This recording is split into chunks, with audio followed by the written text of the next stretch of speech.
ज्ञानाञ्जनशलाकया चक्षुरुन्मिलितं येन तस्मै श्रीगुरवे नमः। नामश्रेष्ठं मनुमपि सतिपुत्रमत्तस्वरूपं रूपं तस्याग्रजमुरुपुरीं माथुरीं गोष्ठवाटीं राधाकुण्डं गिरिवरमहो राधिका माधवासं प्राप्तजस्य प्रथितकृपया श्रीगुरुं तं नतोऽस्मि। वंशकल्पतरुभ्यश्च कृपा सिन्धुभ्येव च पतितानां पावनेभ्यो वैष्णवेभ्यो नमो नमः। नानाशास्त्रविचारणैकनिपुणौ सद्धर्मसंस्थापकौ लोकानां हितकारिणौ त्रिभुवनमन्यौ शरण्याकरौ राधाकृष्णपदारविन्दभजनानन्देन मत्तालिकौ वन्दे रूपसनातनौ रघुजुगौ श्रीजीवगोपालकौ श्रीचैतन्य मनोभीष्टं स्थापितं येन भूतले स्वयं रूप कदा मह्यं ददाति स्वपदान्तिकम् अजानुलम्बित भुजौ कनकावदातौ संकीर्तनैकपितरौ कमलायताक्षौ विश्वम्भरौ द्विजवरौ जुगधर्मपालौ वन्दे जगत्प्रियकरौ करुणावतारौ आगम निगम सारौ सृष्टिसंहारकारौ वैष्णवकिशोरौ नित्यवृन्दावनस्थौ समन भय विनाशौ पापी निस्तारयन्तौ भज भज तु मनोरे राधिका कृष्णचन्द्रौ जगदानंद कंदाय प्रणतार्तिहराय च नीलाचल निवासाय जगन्नाथाय ते नमः। नमस्ते नरसिंहाय प्रह्लाददायिने हिरण्यकशिपूर्वक्षो शिलाटङ्कनखालये तमाधिदेवं करुणनिधानं तमालवर्णं सुहितावतारं अपार संसार समुद्र सेतुं भजामहे भागवत स्वरूपं वृंदाय तुलसी देव्यै प्रियाय केशवस्य कृष्णभक्तिप्रदेवी सत्यवत्यै नमो नमः। नारायणं नमस्कृत्य नरं चैव नरोत्तमं देवीं सरस्वतीं व्यास ततो जयमुदीरयेत्। जय श्री कृष्ण चैतन्य प्रभु नित्यानंद श्री अद्वैत गदाधर शिवासादि गौरभक्त वृंद। हरे कृष्ण कृष्ण कृष्ण हरे हरे, हरे राम राम राम हरे हरे। सर्वादौ मध्य गुरुपाद पद्म नित्तला प्रविष्ट विष्णुपाद अष्टोत्तर शतसी श्रीमद भक्ति वैभव पुरी गोसाई महाराज अशोक चरण कमल अनंतवार दंडवत प्रणति पूर्वक तद्य अहैतुकी कृपा कामना करुछि। गुरु भ्राता वृंद वैष्णव वृंद सज्जन मंडली और मातृमंडली समस्त कथा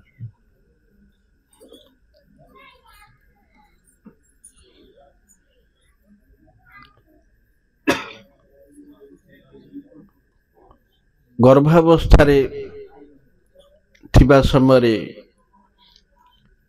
प्रह्लाद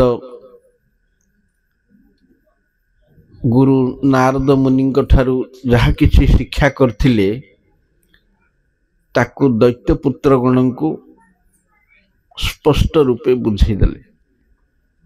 ता फल निज शिक्षा गुरुदेवंकर शिक्षा उभय शिक्षार अनुप्राणित होई सही दैत्य बालक गण निजर आसुरिक गुरु षंढा मर्का भौतिक उपदेश को प्रत्याख्यान कले, आउ शुणिले ना।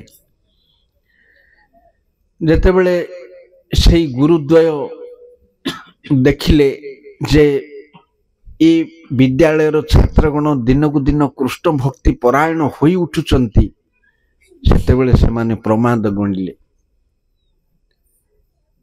एही दुसंवाद को दैत्यराज हिरण्यकशिपु निकटरे उपस्थापन कले। यह शुणी हिरण्यकशिपुर सर्वांग थरिबाकू लागिला, क्रोधरे कंपिला। सेतेबेले सी जानिला जे ये कार्य निजर पुत्र ही करछि, जाहाकू दुर्विनीत कुलांगार बोली भर्त्सना करथिला।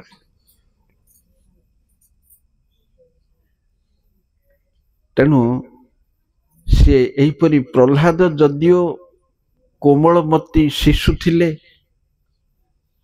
सर्वगुण परिपूर्ण थिले, महान हरिभक्त थिले, ଗାଳି ଶୁଣିବାର ଯୋଗ୍ୟ ନଥିଲେ ତଥାପି ହିରଣ୍ୟକଶ୍ୟପ ତାଙ୍କୁ କଠୋର ଭାଷାରେ ତିରସ୍କାର କରିବାକୁ ଲାଗିଲା। ସେ ଦେଖିଲା ତାର ପୁତ୍ର ନିକଟରେ ବସି ଠିଆ ହେଇଛି, ହାତ ଯୋଡ଼ି ତା ଆଡ଼କୁ ଅନେଇଛି।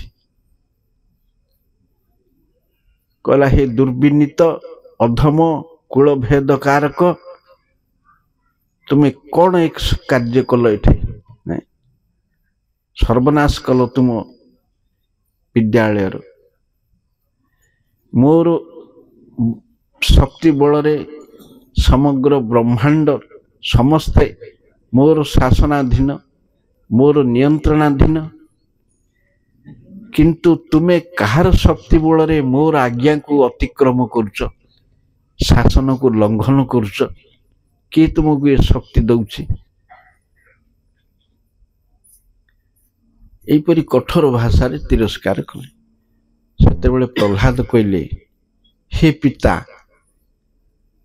କେହି ଜଣେ ଯେ କେବଳ ମୋତେ ଶକ୍ତି ଦଉଛି ସେ କଥା ନୁହେଁ, ସେ ସମସ୍ତଙ୍କର ଶକ୍ତିର ଉତ୍ସ। ସେ ଶକ୍ତି ନୁହଁ, ଶକ୍ତିର ଉତ୍ସ। ସବୁ ଶକ୍ତି ତାଙ୍କ ଠାରୁ ଆସୁଛି। ତାଙ୍କ ଶକ୍ତି ଦ୍ୱାରା ମୁଁ ଯେପରି ଭକ୍ତିରେ ବିଜୟୀ ହେଇଛି, ଆପଣ କାହା ଶକ୍ତି ବଳରେ ଉତ୍ପାତ ହେଉଛନ୍ତି? ଆପଣଙ୍କୁ କିଏ ଶକ୍ତି ଦେଇଛି? ସମସ୍ତଙ୍କୁ ସେ ଶକ୍ତି ଦେଇଛି। ସେ ଶକ୍ତିଦାତା, ମୂଳ ଶକ୍ତି, ପରମ ଚେତନ ବସ୍ତୁ। ଆମେ ଜଗତରେ ଯାହା କରୁଛୁ, ଯେତେ ପ୍ରକାର ଶକ୍ତି ଦେଖୁଛୁ, electrical energy, chemical energy, kinetic energy, physical energy, ଯେତେ ପ୍ରକାର ଏନର୍ଜି, ସବୁର ମୂଳ ରୂପରେ ଆମେ ଦଉଛୁ ପ୍ରକୃତି କି। କଣ ନା ପ୍ରକୃତି ଜାତ ଏସବୁ, ପ୍ରକୃତିର ସୃଷ୍ଟି। କିନ୍ତୁ ପ୍ରକୃତି ଭଗବାନଙ୍କ ନିୟନ୍ତ୍ରଣରେ ଅଛି। ଆଗରୁ ଆମେ କହିଛେ ପ୍ରକୃତି ଜଡ଼ ବସ୍ତୁ, ପ୍ରକୃତି ସୃଷ୍ଟି କରିପାରି ନାହିଁ। ପ୍ରକୃତି ସୃଜନ ଜେନ ଅଜାଗଳ ସ୍ତନ, ଛେଳିର ମାଂସ ପରି ପ୍ରକୃତିର ଶକ୍ତି ନାହିଁ। ସ୍ରଷ୍ଟା ବାସ୍ତବରେ କୃଷ୍ଣ, ମାୟାଧ୍ୟ କ୍ଷେଣ ପ୍ରକୃତି। ସୃଷ୍ଟି ସ୍ଥିତି ପ୍ରଳୟର ସେ କର୍ତ୍ତା, ମୂଳ କର୍ତ୍ତା। ତେଣୁ ଶକ୍ତିର ଉତ୍ସ ସିଏ, ସେ ମୂଳ ଶକ୍ତିମାନ, ପରମ ଚେତନ ବସ୍ତୁ। ତାଙ୍କର ଚେତନ ବୃତ୍ତି ଦ୍ୱାରା ଜୀବଗଣ ମଧ୍ୟ ଚେତନତା ପ୍ରାପ୍ତ ହୁଅନ୍ତି। ନିତ୍ୟ ନିତ୍ୟାନାଂ ଚେତନ ଚେତନାନାଂ ଏକଂ ଯୋ ବହୁନାଂ ବିଦ୍ଧାତି କାମା। ସେ ନିତ୍ୟ ମାନଙ୍କର ପରମ ନିତ୍ୟ, ଚେତନ ମାନଙ୍କର ପରମ ଚେତନ। ସେ ଏକ ହୋଇ ସମସ୍ତଙ୍କର କାମନା ପୂରଣ କରୁଛନ୍ତି। ତେଣୁ ଜୀବଗଣ ଅଣୁଚେତନ, ସେ ପରମ ଚେତନ, ବିଭୁ ଚେତନ। ଚେତନ ଶକ୍ତିରୁ, ଚେତନ ବୃତ୍ତି ହିଁ ଶକ୍ତିର ଉତ୍ସ। ତେଣୁ ଜଗତରେ ଯୋଉଠି ଯାହା କିଛି କାର୍ଯ୍ୟ ସବୁ ହଉଛି, ସବୁ ତାଙ୍କ ଶକ୍ତିରେ ହିଁ ହଉଛି।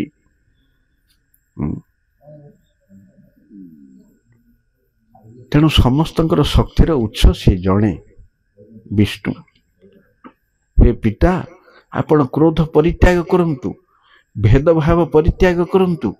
ଭଗବାନ ଜାତି ଧର୍ମ ବର୍ଣ୍ଣ ନିର୍ବିଶେଷରେ କାହାର ଶତ୍ରୁ ନୁହଁ। ଆପଣଙ୍କର ନିଜ ମନ ହିଁ ଶତ୍ରୁ। ଆପଣ ନିଜ ମନକୁ ସଂଶୋଧନ କରନ୍ତୁ, ସବୁ ଠିକ ହବ।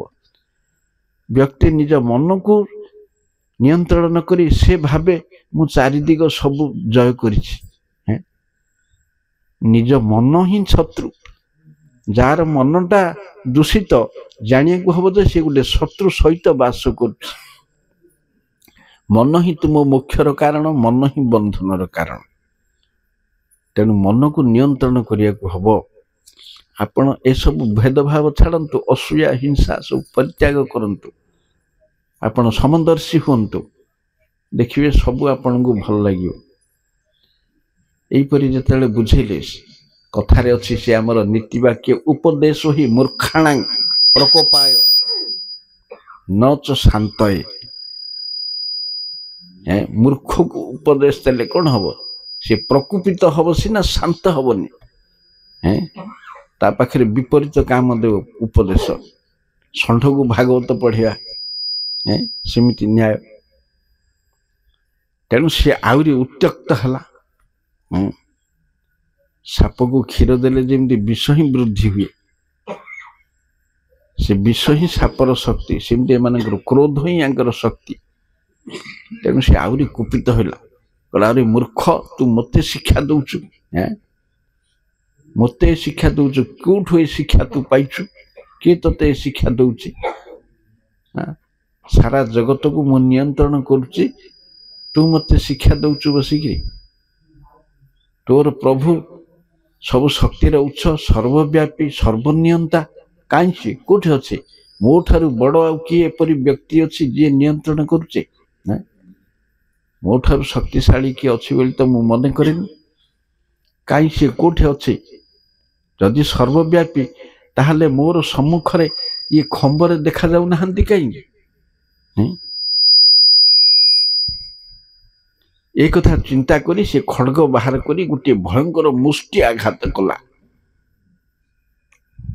भयंकर मुष्टि आघात कला से स्तंभ को। से स्तंभर मुष्टि आघात करिया फल से स्तंभटी चूर्ण होगला। चूर्ण हो ता मध्य एक विकटाल शब्द शुणागला। ये शब्द जाइए उच्चतर लोक ब्रह्मलोक पर्यंत गला। से माने भाविले कौन आमर सृष्टि ध्वंस हो। से सभारे हिरण्यकशिपु सहित कहीं जापारे ना जे ए शब्द क्योंठु आसुची। समस्त अबाक हो चौदिग को अनैले। गीतारे विभूति जोगरे कहते रसोहम अपसु कौंतेय प्रभास्मि शशि सूर्य प्रणव सर्ववेदेशु शब्दं खे पौरुष नृषु। शब्दं खे, खे माने आकाश रे, ख माने आकाश, आकाश रे मु शब्द। तेणु सी ही शब्द। ये माने खोजुचंती किए से शब्दर सोर्स टा कोठु आसुची। धीरे धीरे से शब्द जो बढ़िया को लगिला, से भितर गोटे विचित्र व्यक्ति बाहरला। अरे एटा कि न मृग न च मानुष, ये पशु नहीं कि मनुष्य नहीं, किएटा बाहर से चिंता कला जे मोर भाई की तो विष्णु बराह रूप धरी मारथिला, ये मध्य से रूप धरिकी आसी। अधा सिंह अधा मनुष्य, एपरी रूप तो कोटे देखा जाए ना। से किसी समय मीमांसा कला, चिंता कला इटा किए ही पारे ना, ये महामायावी विष्णु मो भाई की तो एपरी मारथिला, तेणु ये मते मारिया को आसी। तेणु से गदा धरी प्रस्तुत हला। भगवान जेतेबेले से भितर प्रकट हेले, देवगण दर्शन करिया को आस्थिले। कारण हिरण्यकशिपु तांकर भय उद्विग्नर कारण थिला। तेणु परिस्थिति कौन जानिया पे से माने तळकु ओह्लेइले। ऊपर रही हिरण्यकशिपु तो सम्मुखीन हेबा को भय थिला तांकर। तेणु मेघ आढुआले रहीकि सब लुचिकी देखिले ये भयंकर भगवानकर रूप। आउटा होइथिबा सुना जेपरी जाज्वल्यमान हुए, तांकर चक्षु दुईटी सेपरी उज्ज्वल दिशुची। केशर गुड़िक मुखर सर्वांगरे विस्तार हुई मुख को आउरी विस्तार कर शोभा। दांत गुड़िक अति तीक्ष्ण,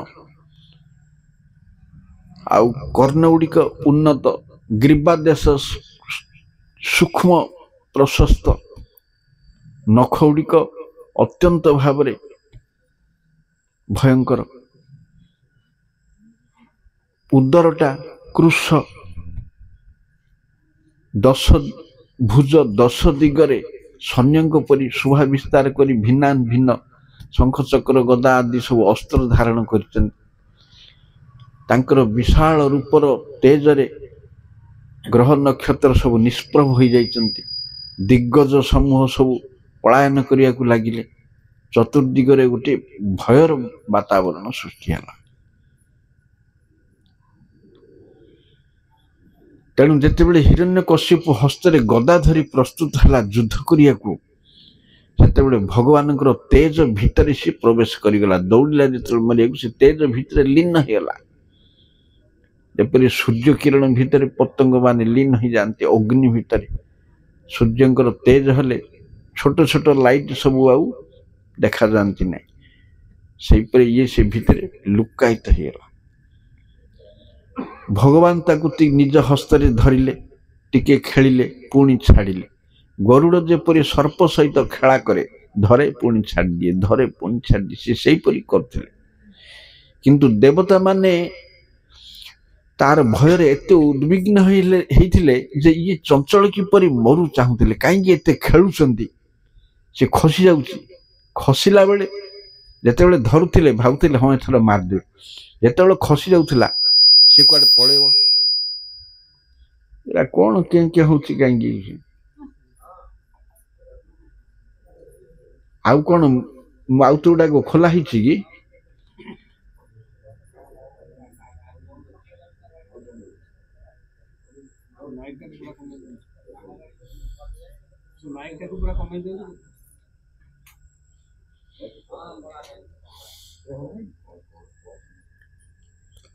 ତେଣୁ ସେମାନେ ଯେତେବେଳେ ଭଗବାନଙ୍କ ହସ୍ତରୁ ହିରଣ୍ୟକଶ୍ୟପ ଖସି ଯାଉଥିଲା ସେତେବେଳେ ସେଇଟାକୁ ଭଲ ବୋଲି ଭାବୁନଥିଲେ।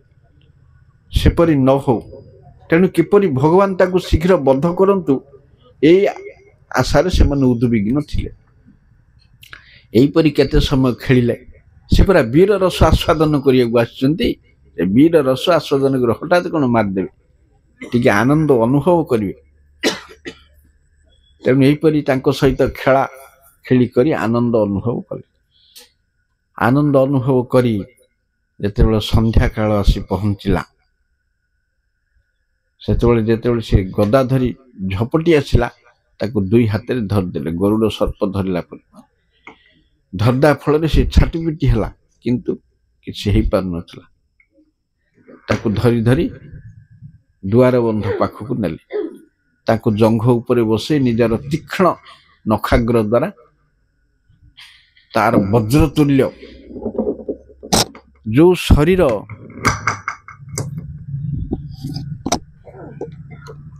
ଶରୀର ତାର ଇନ୍ଦ୍ରର ବଜ୍ରରେ ମଧ୍ୟ ଅକ୍ଷତ,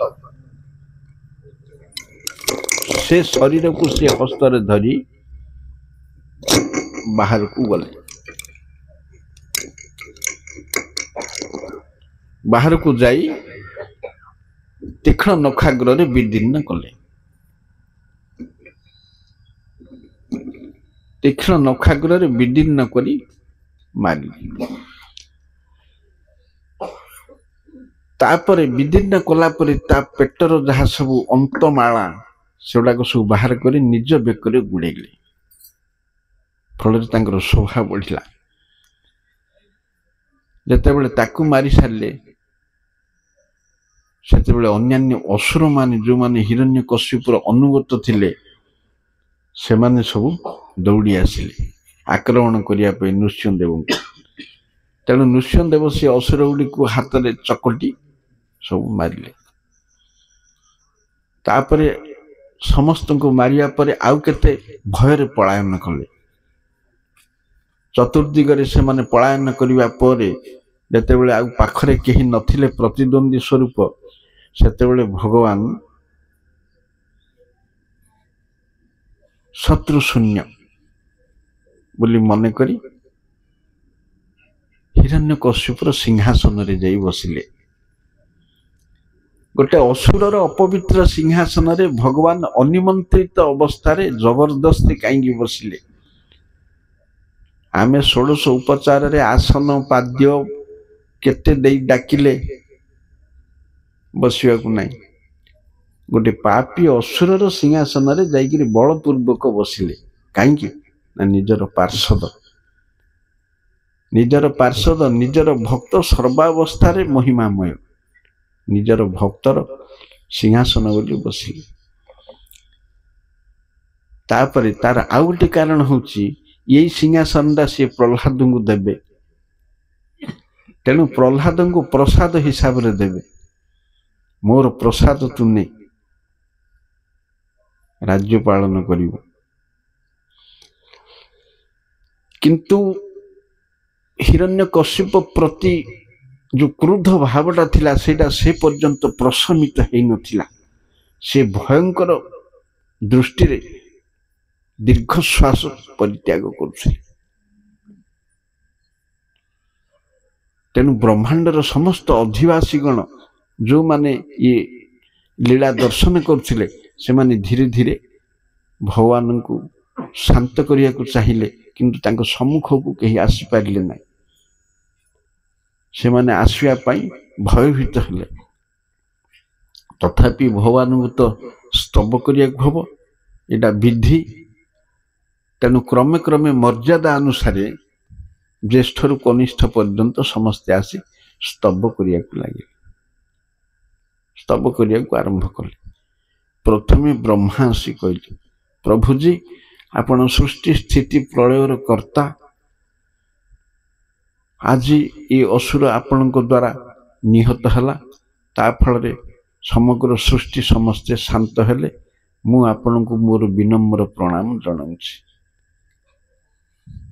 तापरे रुद्र उवाच शिव आसिले प्रभुजी आपणकर द्वारा ये दैत्य निहत हेबा परे तार पुत्र प्रह्लाद वर्तमान भयमुक्त हला तथापि वर्तमान सी एकाकी अवस्थान करुच्ची आपण ताकू पालन करंतु मु आपण को प्रणाम जनाऊछि तापरे इंद्र इंद्र कहले आमर यज्ञर हबी ये सब खाई दउथला आम देवता मानकर सब शक्ति ये हरण करथिला आमर सिंहासन रे ये जबरदस्ती अधिकार करथिला आज ये मरिवा द्वारा सब मुक्त हेलु आम तापरे ऋषि माने आसिले ऋषि माने कहले तपस्या होची विशुद्ध जिनिस आपण तपस्या को आमको देइचंती किंतु यार प्रभाव जोगु आमे तपस्या बंद कर देइथि से सब अत्याचार करथला तपस्थान सब नष्ट कर दउथला आश्रम सब अग्निदग्ध कर देइथिला तेणु तपस्या आमर बंद हो जाइथिला पुनर्बाल अग्निशाला रे यज्ञ अग्नि प्रज्वलित हबो प्रजापति माने आसिले आमे प्रजा सृष्टि करथुलु या पई उत्तम प्रजा सृष्टि आमे करि पारिलु नै मनु माने आसिले आमे वर्णाश्रम धर्मर नीति नियम प्रणयन करू या पई आ किछि करि पारिलु नै से मध्य बंद रहिला गंधर्व माने आसिले कहले आमको ये सबुले तार महिमा गान नाचरे लगीथिला आमे आपणकर महिमा गान छड़ा तार गीत गान करथुल विद्याधर मान तापर आसिले से माने कहले आमर अंतर्ध्यान विद्याटा ये हरण करी नैथिला तापर नाग माने आसिले ये नाग कन्या नागपत्नी मान को सब हरण करी नै जाइथिला एबे समस्ते मुक्त हेले तापर सिद्ध माने आसिले आमर जोग सिद्धि गुडी को ये सब हरण करथिला तापर पितर माने आसिले कहले आमर उत्तर पुरुष जहाँ सब पिंड दउथिले ये सब कवि हबी कवि देवता माने पांति हव्य ए माने पांति कव्य जो श्राद्धरे थिला कवि पाइबा कथा ये सब ताकू अपहरण करी भक्षण करथुला तापरे पार्षद माने आसिले सब ब्रह्मांड अधिवासी जीवा परे तापरे पार्षद माने कहले आमे जानू प्रभुजी ये आपणकर भक्त जय आपणकर द्वारपाल तेणु सी आज उद्धार हला इत्ते ब्रह्मांडर बड़ बड़ व्यक्तित्व संपन्न व्यक्ति माने ता परे परे भी निजर वैकुंठर पार्षद माने स्तव करिवा सत्वे तांको मुख भंगी रे किंचित मात्र परिवर्तन हला नहीं किसी हला नहीं एमाने समस्ते स्तव कले सुधा तांकर क्रोध प्रशमित हला नहीं सही परी उग्र मूर्ति कायम रही अनन्य पाय होई से माने पुनर्बार लक्ष्मी देवी को पठेले लक्ष्मी देवी स्तव करिवा दूरर कथा तांको आगु को जीवा पई ही सम्मत हेले नाई जेपरी विकटाल रूप मु केबे देखिनी अच्छा ये गोटे प्रश्न उठे लक्ष्मी की कहुई विष्णुर अन्न पाइनी जे विष्णु को एक क्षण सुधा छाड़ी पारती नहीं। विष्णु बक्ष विलासिनी भगवान अनंत कोटि रूप अच्छे अद्वैतम अच्युतम अनादि अनंत रूपम। भागवत कहते अवतार ही असंख्या। सेठी कौन नृसिंहदेव नथिले? नृसिंहदेव एवं स्तंभरू बाहर स्तंभ तांकर बापा नित्य विग्रह सबु अवतार नित्य।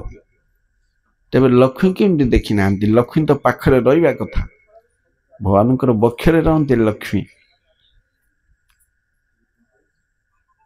किंतु लीला शक्ति लक्ष्मी नूतनता आनी। लीला शक्ति ये लीला रे प्रभाव कर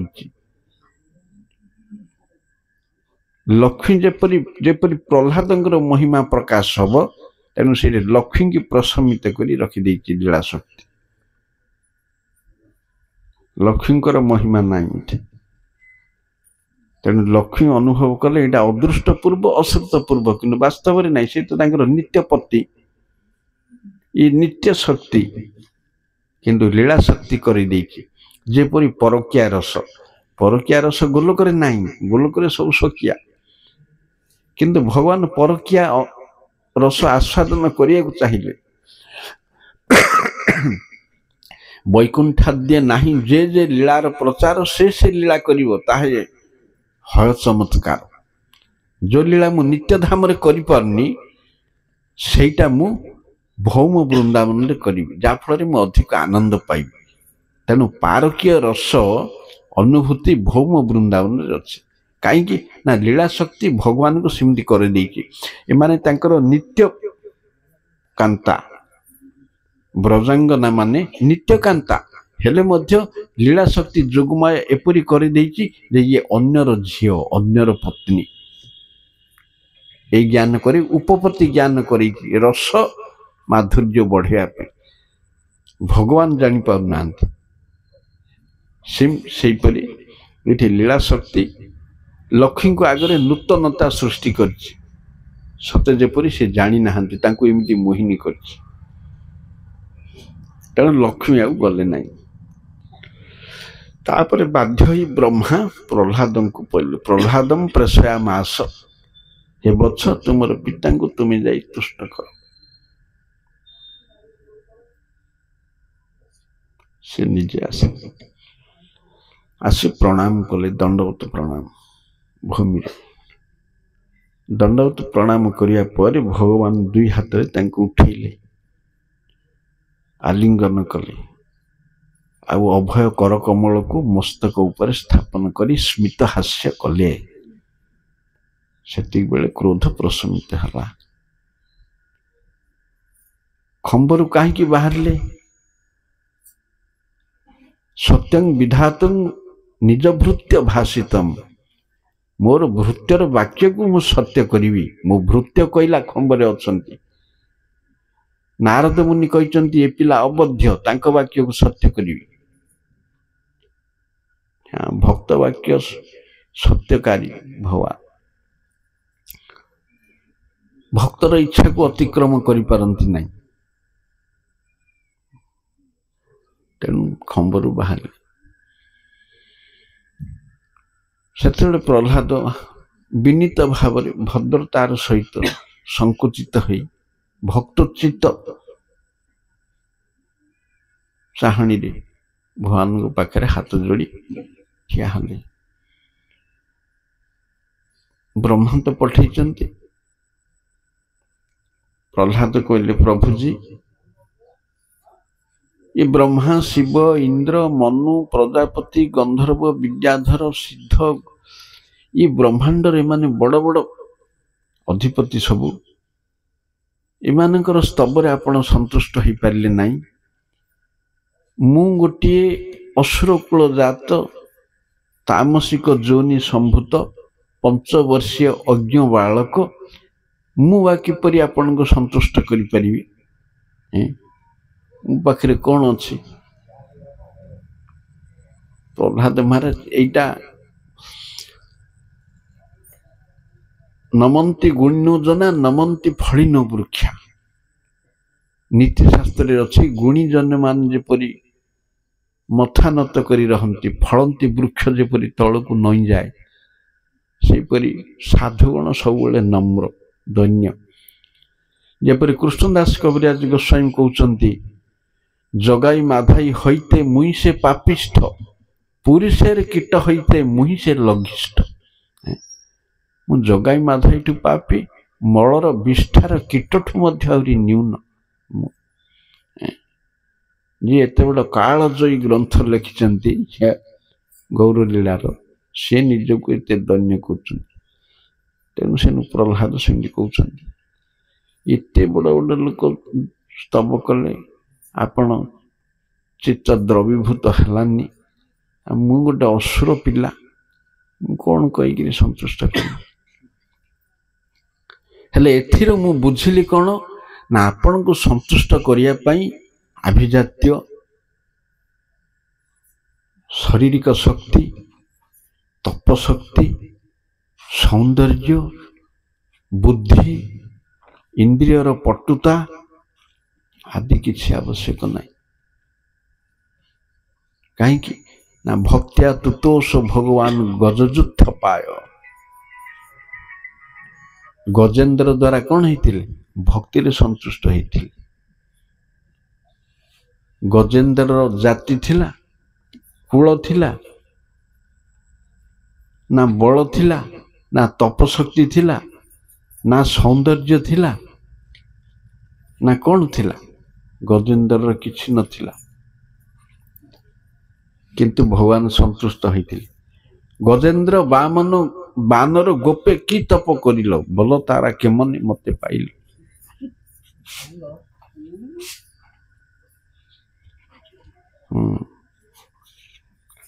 ତେଣୁ ଏକମାତ୍ର ଭକ୍ତି ଦ୍ୱାରା ଭଗବାନ ସନ୍ତୁଷ୍ଟ ହୁଅନ୍ତି। ଭକ୍ତ୍ୟା ତୁତୋଷ ଭଗବାନ ଗଜଯୁଦ୍ଧ ପାଏ। ଗଜେନ୍ଦ୍ରର ଭକ୍ତିରେ ତୃଷ୍ଣ ହେଇଥିଲେ, ତା ପାଖରେ କିଛି ନଥିଲା।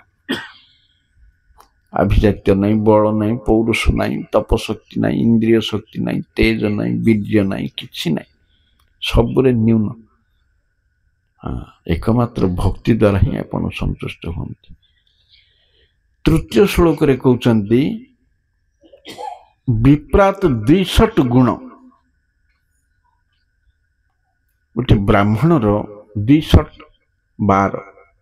ମହାଭାରତ ସନତ ସୁଜାତ ପର୍ବରେ ବ୍ରାହ୍ମଣର 12 ଲକ୍ଷଣ ଦିଆହେଇଛି। ତିତିକ୍ଷା, ତପ, ଇନ୍ଦ୍ରିୟ ପଟୁତା ଇତ୍ୟାଦି ସବୁ 12ଟା ଲକ୍ଷଣ। ସେ 12 ଗୁଣ ଯୁକ୍ତ ବିପ୍ର ଯଦି ଆପଣଙ୍କର ପାଦ ପଦ୍ମ ବିମୁଖ, ତା ଅପେକ୍ଷା କାୟମନ ବାକ୍ୟରେ ଯେଉଁମାନେ ଆପଣଙ୍କର ଶରଣାଗତ, ଏପରି ବ୍ୟକ୍ତି ଚଣ୍ଡାଳ କୂଳରେ ଜନ୍ମ ହେଲେ ସୁଦ୍ଧା ନିଜର କୂଳକୁ ପବିତ୍ର କରିପାରନ୍ତି, କିନ୍ତୁ ସେ ବ୍ରାହ୍ମଣ, ଭୂରିମାନ ବ୍ରାହ୍ମଣ ନିଜକୁ ପବିତ୍ର କରିପାରେ ନାହିଁ। 900 ଭୂରିମାନ। ଏ 12 ଗୁଣ ଯୁକ୍ତ ହେଲେ ବି ପାଦ ପଦ୍ମରୁ ବିମୁଖ। ଗର୍ଭସ୍ତୁତିରେ ଦେବତାମାନେ କହିଛନ୍ତି, ଆରୋହ୍ୟ କୃଚ୍ଛ୍ରେଣ ପରମପଦ।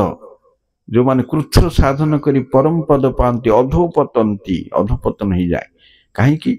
ଆପଣଙ୍କର ପାଦ ପଦ୍ମକୁ ଅନାଦର କରିକିରି ଉପରକୁ ଯାଇଛନ୍ତି। ପରମପଦ ଏଠି ଲାଗିଛି। ଏଠି ପରମପଦର ଅର୍ଥ କ'ଣ? ନିର୍ବାଣ। ନିର୍ବାଣ ପର୍ଯ୍ୟନ୍ତ ଯାଇଛନ୍ତି ସେମାନେ, ତଥାପି ଭିତରକୁ ଆଇବେ। କି ବ୍ରହ୍ମଲୀନ? କିଛି ବ୍ରହ୍ମଲୀନ ନାହିଁ।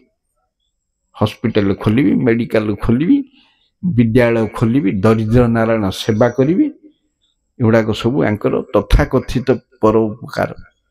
ଏ କାମନା ଥିବା ଯୋଗୁଁ ସେଗୁଡ଼ାକ ଆଉ ଥରେ ଅଧୋପତନ୍ତି।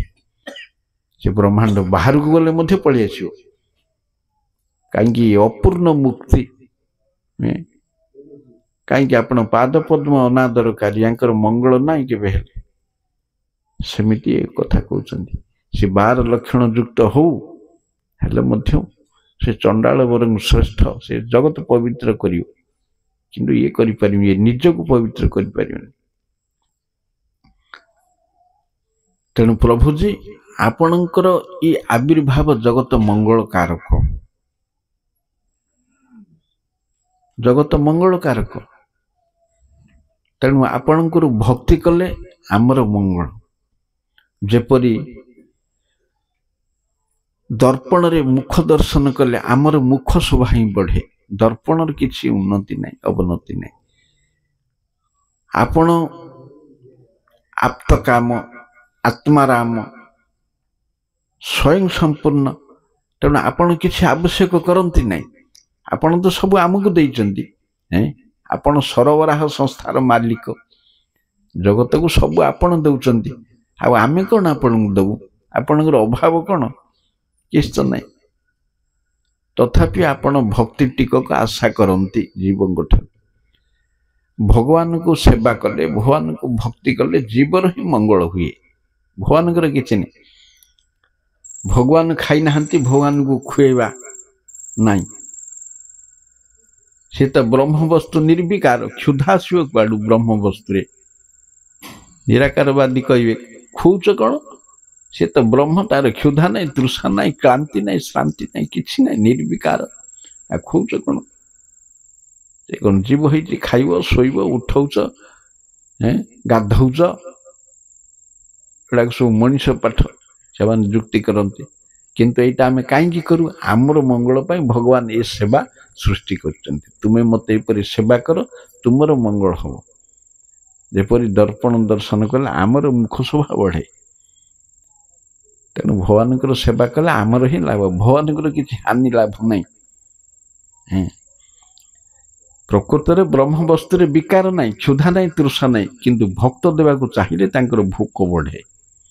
ଭକ୍ତ ପ୍ରେମରେ ବଶୀଭୂତ। ମୋ ଭକ୍ତ ଦେବ, ଇଚ୍ଛା ନଥିଲେ ଖାଇବି। ଦେଖ ତୁମେ ପେଟେ ଖାଇ ଦେଇଥିବ, ଆଉ ନାହିଁ, ଶାନ୍ତ ହେଇଯାଇଛି ପେଟ, ଆଉ କିଏ କିଛି ଦେଲେ ଖାଇବନି।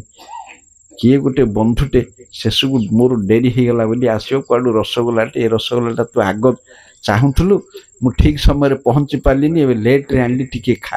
ହବାଣି ଖାଇବ, କାହିଁକିନା ତା ବନ୍ଧୁ ଆଣିଛି। ପେଟ ପୁରିଥିଲେ ବି ଖାଇବ, କିନ୍ତୁ ଆଉ କିଏ ଦେଲେ ଖାଇବନି। କିନ୍ତୁ କର୍ମୀ ଜ୍ଞାନୀ ଯୋଗୀ ଯେତେ ଯାଚିଲେ ମଧ୍ୟ ସେ ଅନେଇବେନି। ସେ ହରିଭକ୍ତି ବିଳାସରେ ଗୋଟେ ଶ୍ଲୋକ ଅଛି, ଅଭକ୍ତ ଯୋଉ ବସ୍ତୁ ମୋତେ ପ୍ରଦାନ କରେ ମୁଁ ତାକୁ ପାଦ ପଦ୍ମରେ ଗ୍ରହଣ କରେ, କିନ୍ତୁ ମୋର ଭକ୍ତ ଯୋଉଟା ପ୍ରଦାନ କରେ ମୁଁ ଶିର ଧାର୍ଯ୍ୟ କରି ଅବନତ ମସ୍ତକରେ ତାକୁ ଗ୍ରହଣ କରେ। ମୋର ଭକ୍ତ ଯୋଉଟା ପ୍ରଦାନ କରେ। ତେଣୁ କେହି ଯଦି ମୋତେ ଖୁଏଇବାକୁ ଚାହିଁବ ବୋଲି ମୋର ଭୋକ ହବ, ନହେଲେ ମୁଁ ନିର୍ବିକାର।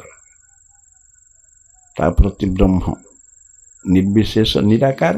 ସେ ଯୋଉ ପ୍ରକାର ଉପାସନା କରୁଛି, ଯିଏ ନର ଜ୍ଞାନରେ ମୋତେ କରୁଛି, ମୁଁ ତାକୁ ସେପରି କରିବି।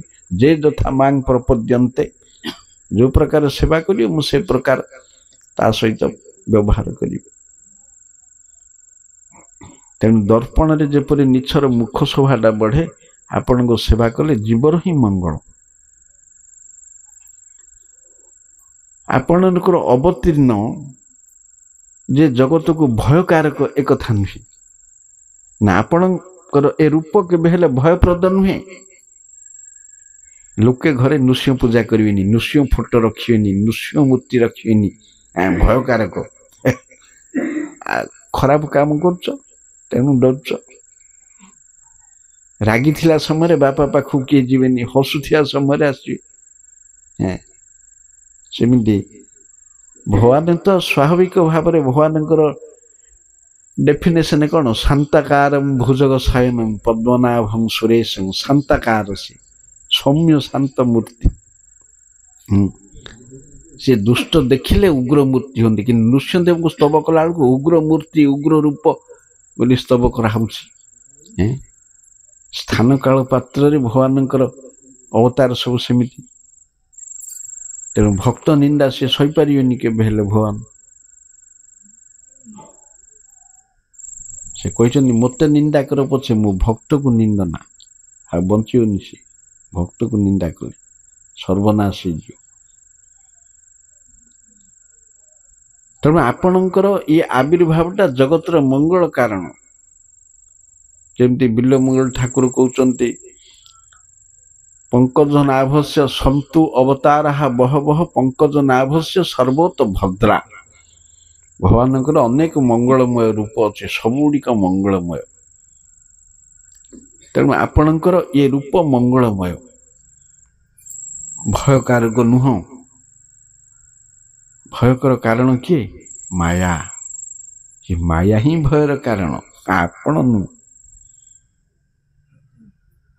ସେ ଶ୍ରୀଧର ସ୍ୱାମୀଙ୍କର ଗୋଟେ ନୃସିଂହ ସ୍ତବ ଅଛି, ସେ ଭିତରେ ଲେଖିଛନ୍ତି କରତ ଯେମିତି କରତ ସେଭଳିଆ ଇଏ ମାୟା ନାଶ କରିଦେବ ଜୀବକୁ। ତେଣୁ ଆପଣ କେବେ ହେଲେ ଭୟର କାରଣ ନୁହନ୍ତି। ଆପଣଙ୍କର ତ ସ୍ମରଣ ଦ୍ୱାରା ଭୟ ନଷ୍ଟ ହୁଏ। ତେଣୁ ଜଗତ ଆପଣଙ୍କୁ ବିଘ୍ନ ବିନାଶନ ବୋଲି ଚିରକାଳ ଗାନ କରିବେ। ସାଧାରଣ ଲୋକେ ଯାଇ କରିବେ ଗଣେଶ ପାଖରେ ନଡ଼ିଆ ବାଡ଼େଇବେ, ବିଘ୍ନ ବିନାଶନ, ବିଘ୍ନେଶ୍ୱର, ବିଘ୍ନରାଜ। ନାଇଁ, ଭକ୍ତଙ୍କ ପାଇଁ ନୃସିଂହଦେବ ବିଘ୍ନ ବିନାଶନ।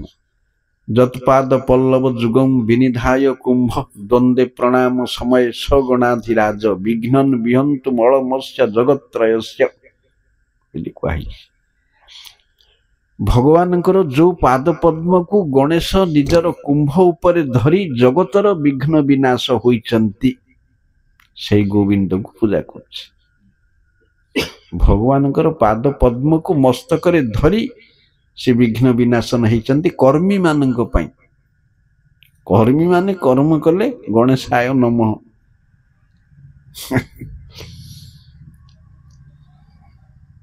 ଦେବ ସମାଜ ଭିତରେ ସୂର୍ଯ୍ୟ ଆଉ ଗଣେଶ ଈଶ୍ୱର କୋଟି, ଆଉ ସମସ୍ତେ ଜୀବ କୋଟି। ଜୀବ କୋଟି, ଈଶ୍ୱର କୋଟି। ସୂର୍ଯ୍ୟ ନାରାୟଣ କୁହାହଉଛି। ଏକାଦଶ ସ୍କନ୍ଧରେ କହିଛନ୍ତି ସୂର୍ଯ୍ୟ ପୂଜା କଲେ ମୋର ପୂଜା, ସୂର୍ଯ୍ୟଙ୍କ ଭିତରେ ମୋତେ ପୂଜା କରିବେ, ସୂର୍ଯ୍ୟମଣ୍ଡଳ। ତେଣୁ ସୂର୍ଯ୍ୟ ହେଉଛନ୍ତି ଈଶ୍ୱର କୋଟି, ସେହିପରି ଗଣେଶ ମଧ୍ୟ ଈଶ୍ୱର କୋଟି, ଆଉ ସବୁ ଜୀବ କୋଟି, ଜୀବାତ୍ମା। ଯେମିତି ବେଳେ ବେଳେ ବ୍ରହ୍ମା ଦୁଇ ପ୍ରକାର, ଜୀବ କୋଟି ବ୍ରହ୍ମା, ଈଶ୍ୱର କୋଟି ବ୍ରହ୍ମା।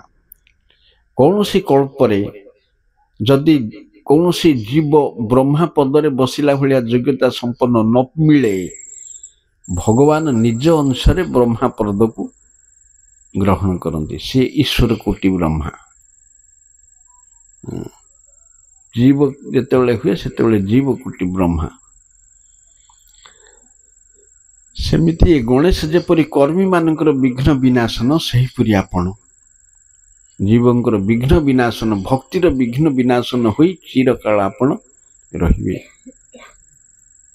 ତେଣୁ ଭକ୍ତି ଆଚରଣରେ କୌଣସି ଯଦି ବିଘ୍ନ ହବ କାଳେ, ତେଣୁ ଭଗବାନଙ୍କୁ ନୃସିଂହ ରୂପକୁ ଭକ୍ତମାନେ ଆରାଧନା କରନ୍ତି। ନୃସିଂହ ସ୍ମରଣ କଲେ ଅଖଣ୍ଡ ବିପଦ ନାଶ ଯାଏ। ହିରଣ୍ୟକଶ୍ୟପକୁ ମାରିଲେ ନା? ମାରିଲେ ନାହିଁ, ସେ ନିଜେ ମଲା। ତବ କର କମଳ, ସୁନ୍ଦର ଜୟଦେବଙ୍କର ସ୍ତବଟା କେମିତି ହେଇଛି? ତବ କର କମଳ ବରେ ନଖମ୍ ଅଦ୍ଭୁତମ୍ ଶୃଙ୍ଗମ୍ ଦଳିତ ହିରଣ୍ୟକଶ୍ୟପୁ ତନୁ ଭୃଙ୍ଗମ୍। ଆଗରୁ ମୁଁ କହିଥିଲି ଯେ ଭ୍ରମର ପଦ୍ମ ଫୁଲ ଭିତରେ ତାର ମକରନ୍ଦ ଖୟାକୁ ଯାଇ ଏପରି ଆସକ୍ତ ହେଇଯାଏ ଯେ ଗୋଟିଏ ଗୋଟିଏ ପାଖୁଡ଼ା ପଡ଼ି ତା ଭିତରେ ସମାଧି ହୁଏ। ଏଇଠି ଭୃଙ୍ଗ ହଉଛି, ଭ୍ରମର ହଉଛି ହିରଣ୍ୟକଶ୍ୟପୁ, ଭଗବାନଙ୍କର ନଖ ହଉଛି ପଦ୍ମ ଫୁଲର ପାଖୁଡ଼ା। ତବ କର କମଳ ବରେ ଦଳିତ ହିରଣ୍ୟକଶ୍ୟପୁ ତନୁ ଭୃଙ୍ଗମ୍। ସେ ଆପେ ଆପେ ମଲା ନିଜ ଦୋଷରେ। ଆପଣ କାହାକୁ କାହିଁକି ମାରିବେ? କିନ୍ତୁ ଆପଣଙ୍କର ମାରଣ ନାହିଁ, ସେ ନିଜେ ନିଜକୁ ମରଣକୁ ବରଣ କଲା, ନିଜେ ମଲା। ଭକ୍ତମାନଙ୍କର ସ୍ତବ କେତେ ସୁନ୍ଦର, ଆଳଙ୍କାରିକ, ଉପମା ପ୍ରଦାୟକ। ତେଣୁ ଜଗତରେ ଆପଣଙ୍କର ଆବିର୍ଭାବଟା ବାସ୍ତବରେ ମଙ୍ଗଳର କାରଣ, ଭୟର କାରଣ ନାହିଁ।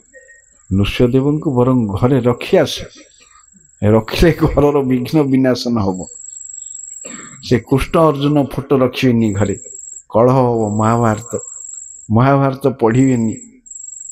ଏମିତି ବୋକା ଲୋକ ସବୁ ସଂସାରରେ ଅଛନ୍ତି। ଶନି କି ଭୟ, ଯେକୌଣସି ଜ୍ୟୋତିଷକୁ ପଚାର ସେ କେବେ କହିବନି ଶନି ଖରାପ ଗ୍ରହ ବୋଲି। ଶନି ହରିଭକ୍ତ, ଭକ୍ତମାନଙ୍କର ମଙ୍ଗଳର କାରଣ ଶନି। ଶନି ହରିଭଜନ ପାଇଁ ନିଜର ପତ୍ନୀକି ପରିତ୍ୟାଗ କରିଛନ୍ତି। ଷ୍ଟ୍ରିକ୍ଟ ଲୋକ, ସେଥିପାଇଁ ସଂସାର ଡରେ। ଷ୍ଟ୍ରିକ୍ଟ ବ୍ୟକ୍ତି, ଷ୍ଟ୍ରିକ୍ଟ ଅଫିସରକୁ ସମସ୍ତେ ଡରିବେ। ସେ ଦୃଷ୍ଟିରୁ ଶନି ଭୟଙ୍କର, ନହେଲେ ଶନି କାହାର ହାନକାରକ ନାହିଁ, ଭକ୍ତର ଆହୁରି ଉପକାରକ ଶନି। ହାନିକାରକ ହଉଛନ୍ତି ମଙ୍ଗଳ। ନାଁଟା ମଙ୍ଗଳ, ସମସ୍ତଙ୍କ ପ୍ରତି ଅମଙ୍ଗଳ। ସେ ସମସ୍ତଙ୍କୁ ଅମଙ୍ଗଳ। ଏ ଯୋଉଠି ରହିଲେ କୋଷ୍ଠୀରେ ତାର ସର୍ବନାଶ ରହିଲା। ତେଣୁ ସେ କହୁଛନ୍ତି ଯେ ଆପଣଙ୍କର ଆବିର୍ଭାବଟା ସବୁବେଳେ ଜଗତର ମଙ୍ଗଳ କର। ଭଗବାନ ଆସିଲେ କେବେ କାହାର ଅମଙ୍ଗଳ ନାହିଁ। ଅମଙ୍ଗଳ କୋଉମାନେ ଦେଖନ୍ତି ନା ଅସୁରମାନେ, ଯେହେତୁ ସେମାନେ ତାଙ୍କୁ ଭଲ ପାଆନ୍ତି ନାହିଁ। ବିରୋଧୀ ଗୋଷ୍ଠୀ ସବୁବେଳେ ଅମଙ୍ଗଳ ଦେଖନ୍ତି।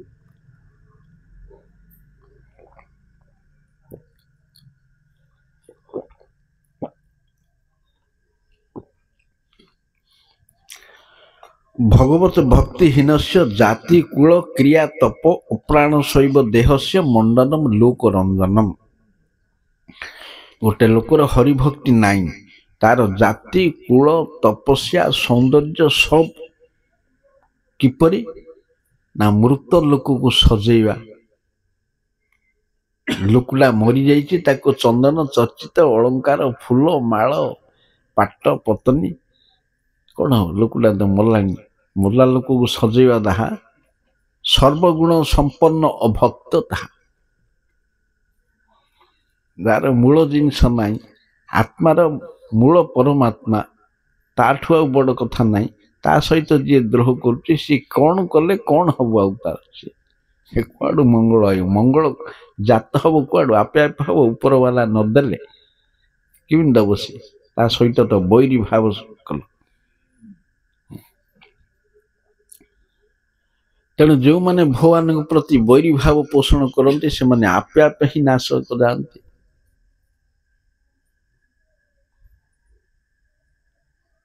କେହ ମାନେ କେହ ନ ମାନେ ସବୁ ତାର ଦାସ। ନ ମାନିବା ଲୋକର ଆଉ କିଏ ପ୍ରଭୁ? ସେ ପ୍ରଭୁ ଆଜ୍ଞା, ସେ ମାନୁନି, ବିଦ୍ରୋହୀ ପୁତ୍ର ଭଳିଆ।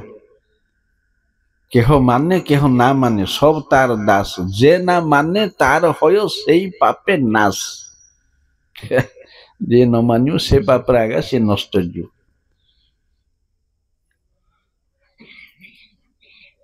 ତେଣୁ ପ୍ରହ୍ଲାଦ ମହାରାଜ ଏଠି କହୁଛନ୍ତି ଆପଣଙ୍କର ଆବିର୍ଭାବଟା ଜଗତ ପ୍ରତି ମଙ୍ଗଳମୟ। କାହିଁକି ଆସନ୍ତି ସେ ତିନିଟା କାରଣ କହୁଛନ୍ତି। ଧର୍ମ ସଂସ୍ଥାପନାର୍ଥାୟ, ସେ ତ ଭାଗବତ ଧର୍ମକୁ ପ୍ରତିଷ୍ଠା କରିବେ। ପରିତ୍ରାଣାୟ ସାଧୁନାଂ ବିନାଶାୟ ଚ ଦୁଷ୍କୃତାମ୍, ଦୁଷ୍କୃତ ମାନେ ଯୋଉମାନେ କି ଭାଗବତ ଧର୍ମକୁ ନଷ୍ଟ କରନ୍ତି, ସାଧୁ ମାନଙ୍କର ବିପଦର କାରଣ, ସେମାନଙ୍କୁ ନାଶ କରନ୍ତି। ତାହେଲେ ଏ ତିନିଟା ତ ମଙ୍ଗଳର କାରଣ। ପରିତ୍ରାଣାୟ ସାଧୁନାଂ, ସାଧୁଙ୍କୁ ରକ୍ଷା କରିବା ପାଇଁ। ସାଧୁ ତ ସୁରକ୍ଷିତ ସବୁବେଳେ, ସାଧୁ କେବେ ଅରକ୍ଷିତ ନାହିଁ। ହିରଣ୍ୟକଶ୍ୟପକୁ ଯେତିକି ଯାକ ପାନିଶମେଣ୍ଟ ଦେଲା ଭଗବାନ ଆସିକିରି ରକ୍ଷା କଲେ। ଭଗବାନଙ୍କର ତ ଅନୁପସ୍ଥିତିରେ ସିଏ, କାହିଁକି ନା ହରିଭକ୍ତ ସବୁବେଳେ ଭଗବାନଙ୍କ ହାତରେ ସୁରକ୍ଷିତ, ସେମାନେ ଗୋବିନ୍ଦ ପରିରମ୍ଭିତ। କେତେବେଳେ ଆସୁଥିଲେ ତାକୁ ଗାଧେଇ ଦଉଥିଲେ, କେତେବେଳେ ଖୁଉଥିଲେ ଭଗବାନ ତାର ଠିକଣାରେ ସେ ଜାଣିପାରୁନଥିଲେ। ସେ ଭାବଗ୍ରସ୍ତ ହେଇକିରି ଭକ୍ତି ଭିତରେ ବୁଡିକିରି ଥିଲେ। ନିଜର ଶାରୀରିକ ଆବଶ୍ୟକତା ପ୍ରତି ସେ ଉଦାସୀନ ଥିଲେ। କେତେବେଳେ ଭଗବାନ ଆସିକିରି ଏସବୁ କରିଦେଇ ପଳାନ୍ତି ସେ ଜାଣୁନଥିଲେ। ଯୋଗ କ୍ଷେମଂ ବହାମ୍ୟହଂ, ମୁଁ ତାର ପାଳନ କରେ। ଆଉ ଭକ୍ତର କଣ ଅସୁବିଧା ଅଛି ଯେ ତାକୁ ରକ୍ଷା କରିବି? ଭକ୍ତକୁ ବିରହରୁ ରକ୍ଷା କରିବେ, ବିରହ ଦୁଃଖରୁ ରକ୍ଷା କରିବେ ଦର୍ଶନ ଦେଇ। ସେଇଟା ପାଇଁ ଆସନ୍ତି। ସେଇଟା ହଉଛି ପରିତ୍ରାଣାୟ ସାଧୁନାଙ୍କର ଅର୍ଥ। ନହେଲେ ନ ଆସିଲେ ମଧ୍ୟ ଭକ୍ତଗଣ ସୁରକ୍ଷିତ ସବୁବେଳେ। ତାହେଲେ ଭଗବାନଙ୍କର ଆବିର୍ଭାବରେ ଅମଙ୍ଗଳ କାହିଁକି ହବ? ଯେତେବେଳେ ଚତୁର୍ଦ୍ଧା ମୂର୍ତ୍ତି ସୃଷ୍ଟି ହେଲା ବ୍ରହ୍ମା ସେପଟକୁ ନେଲେ ଶ୍ରୀମନ୍ଦିରକୁ ପ୍ରତିଷ୍ଠା କରିବେ ଦାରୁ ବ୍ରହ୍ମରେ। ତାପରେ କ'ଣ କଲେ ନା 1012 ଅନୁଷ୍ଠୁପ ମନ୍ତ୍ର ପାଠ କଲେ। ପାଠ କରିବାରୁ ସେ ଚତୁର୍ଦ୍ଧା ମୂର୍ତ୍ତି ଅଦୃଶ୍ୟ ହେଇଗଲେ। ବିକଟାଳ ଭୟଙ୍କର ନୃସିଂହ ମୂର୍ତ୍ତି ରତ୍ନ ସିଂହାସନ ଉପରେ ଆବିର୍ଭୂତ ହେଲେ। ନାରଦ ମୁନି ଇନ୍ଦ୍ରଦ୍ୟୁମ୍ନ ମହାରାଜ ଠିଆ ହେଇଛନ୍ତି। ନାରଦ ମୁନି କହିଲେ ବିଗ୍ରହ କୁଆଡ଼େ ଗଲେ? ଏ ନୃସିଂହଦେବ କୁଆଡ଼ୁ ଆସିଲେ ମନ୍ଦିର ଭିତରେ? ନା କାହିଁକି ମୁଁ ପ୍ରକଟ କରେଇଲି ଭବିଷ୍ୟତରେ ଲୋକେ ଇଏ ଦାରୁକୁ କାଠ ଖଣ୍ଡେ ବୋଲି ଭାବିବେ। ଏଇ ଯେ ବ୍ରହ୍ମ ତାଙ୍କୁ ଜାଣିବେ ନାହିଁ। ସେ ପ୍ରମାଣ ପାଇଁ ଜାଣିବ ଯେ ଏଠି ଇଏ ଭଗବାନ ବୋଲି ଏ ରୂପ ମୁଁ ଅବତୀର୍ଣ୍ଣ କରେଇଲି। ଏ ରୂପ ପ୍ରକଟ ହେଲେ ଲୋକ ଆଉ ସନ୍ଦେହ କରିବେନି। ବିକଟାଳ ରୂପ ଅବଜ୍ଞାସ୍ୟସି ବୈଲୋକା ସାକ୍ଷାତ ବ୍ରହ୍ମ ସ୍ୱରୂପିଣମ। ସାକ୍ଷାତ ବ୍ରହ୍ମ ସେ ଅବଜ୍ଞା କରିବେ ଭବିଷ୍ୟତରେ କାଠ ଖଣ୍ଡେ ବୋଲି। ସେଥିପାଇଁ ମୁଁ ନୃସିଂହଦେବଙ୍କୁ ପ୍ରକଟ କରିଲି ତାଙ୍କର ଭଗବତ୍ତା ପ୍ରମାଣ କରିବା ପାଇଁ। ବର୍ତ୍ତମାନ ମୁଁ ତାଙ୍କୁ ଅଦୃଶ୍ୟ କରେଇଲି। ସେଇ ଦାରୁ ବ୍ରହ୍ମଙ୍କୁ ଆଣିବି। ଆଉ ଥରେ ସେ ମନ୍ତ୍ର ପଢ଼ିକି ଆଉ ଥରେ ଚତୁର୍ଦ୍ଧା ମୂର୍ତ୍ତି ହେଇଗଲେ। ଠିକ୍ ସେହିପରି ମହାପ୍ରଭୁ ଯେତେବେଳେ ଆତ୍ମପ୍ରକାଶ ଲାଭ କଲେ ନୃସିଂହ ରୂପ ଧରିଲେ। ପ୍ରକଟ ହେଲେ କିଏ ଜାଣୁନାହାନ୍ତି। ଗୟାରୁ ଆସିବା ପରେ ଶିବାସ ପଣ୍ଡିତଙ୍କ ଘରକୁ ଗଲେ। ଶିବାସ ପଣ୍ଡିତ ସେତେବେଳେ ନୃସିଂହ ଉପାସନା କରୁଛନ୍ତି। ଇଏ ଯାଇକି ନାତ ମାରିଲେ ସେ ବିଷ୍ଣୁ ଘର କବାଟକୁ। ଅରେ ଶ୍ରୀବାସିଆ କାହାର ଧ୍ୟାନ କରୁଛୁ ଦେଖିକି ଆସିଛି। ଦେଖିଲା ବେଳକୁ ଶଙ୍ଖ ଚକ୍ର ଗଦା ପଦ୍ମ ଯାଇକିରି ସିଧା ତାର ବିଷ୍ଣୁ ସିଂହାସନ ଉପରେ ବସିଲେ। ଯାଇକି ଚାରିଆଡ଼େ ଶିବାସ ଦେଖେ ଚତୁର୍ଦିକେ ଜ୍ୱଳନ୍ତ ଅନଳ। ଚାରିଆଡ଼େ ଅଗ୍ନି ଜଳୁଛି ଭୟଙ୍କର। ଚିହ୍ନିଲୁ କିଏ ମତେ? ଆତ୍ମପ୍ରକାଶ ଲାଭ କଲି ଏଥର ପାଷଣ୍ଡୀ ଦଳନ କରିବି। ମୁଇଁ ସେଇ। ମହାପ୍ରଭୁ ଦିଟାକ ଲୀଳା କରୁଥିଲେ। ଜୀବ ଲୀଳା ଈଶ୍ୱର ଲୀଳା ସାଇଡ ବାଇ ସାଇଡ ଦିଟାକ କରୁଥିଲେ। କ୍ଷଣେ ବୋଲେ ମୁଇଁ ସେଇ ମଦନ ଗୋପାଳ, କ୍ଷଣେ ବୋଲେ ମୁଇଁ କୃଷ୍ଣ ଦାସ ନିତ୍ୟ କାଳ।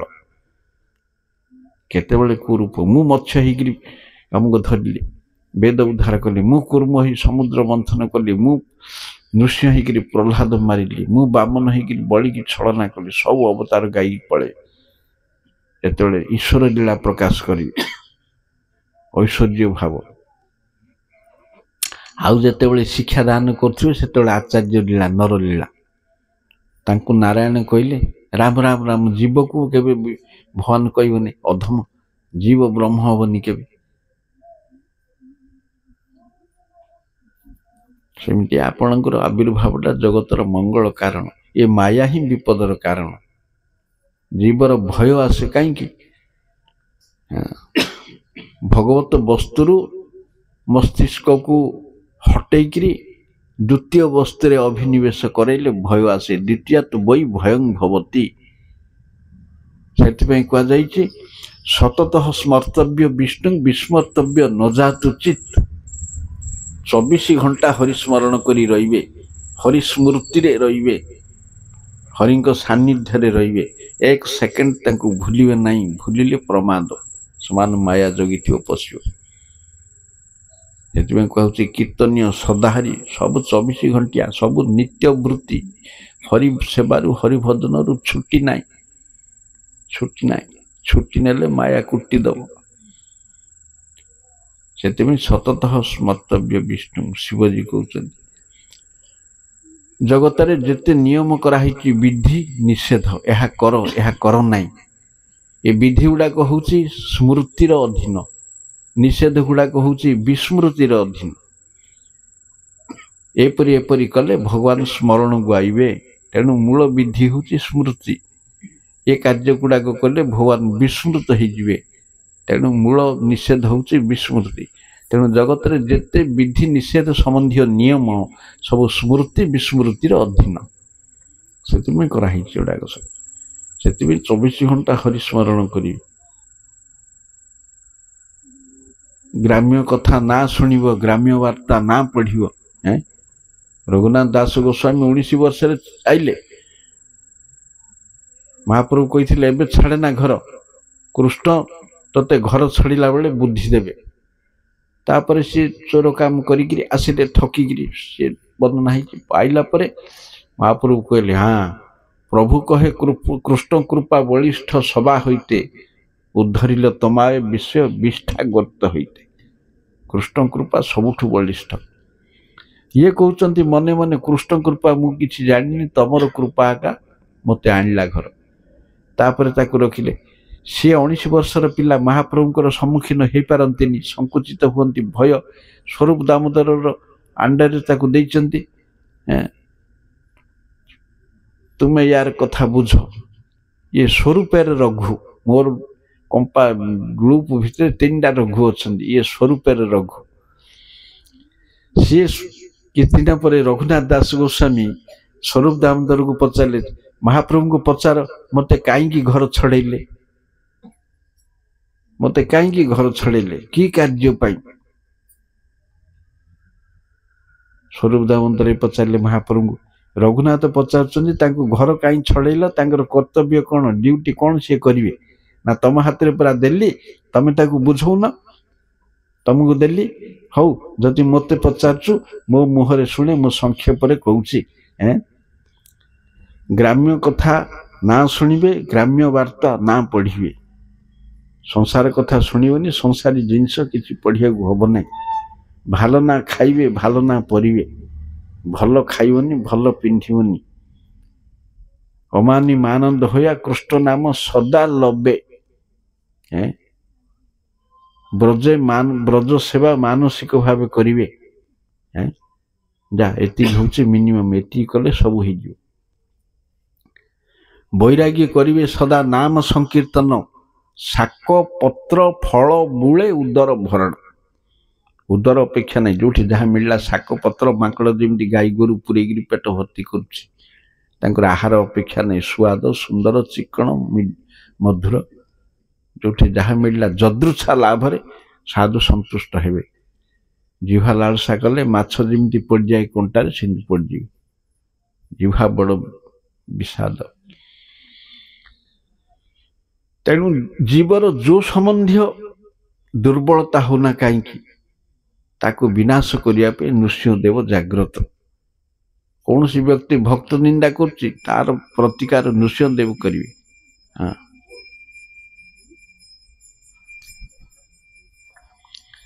तेणु कहले प्रभुजी माया ही भयर कारण कही परा ये शरीर 2 दिन आई ये 2 दिन आई किंतु कोटि कोटि भय शरीर दब जेते भय क्या नहीं हो देह को नहीं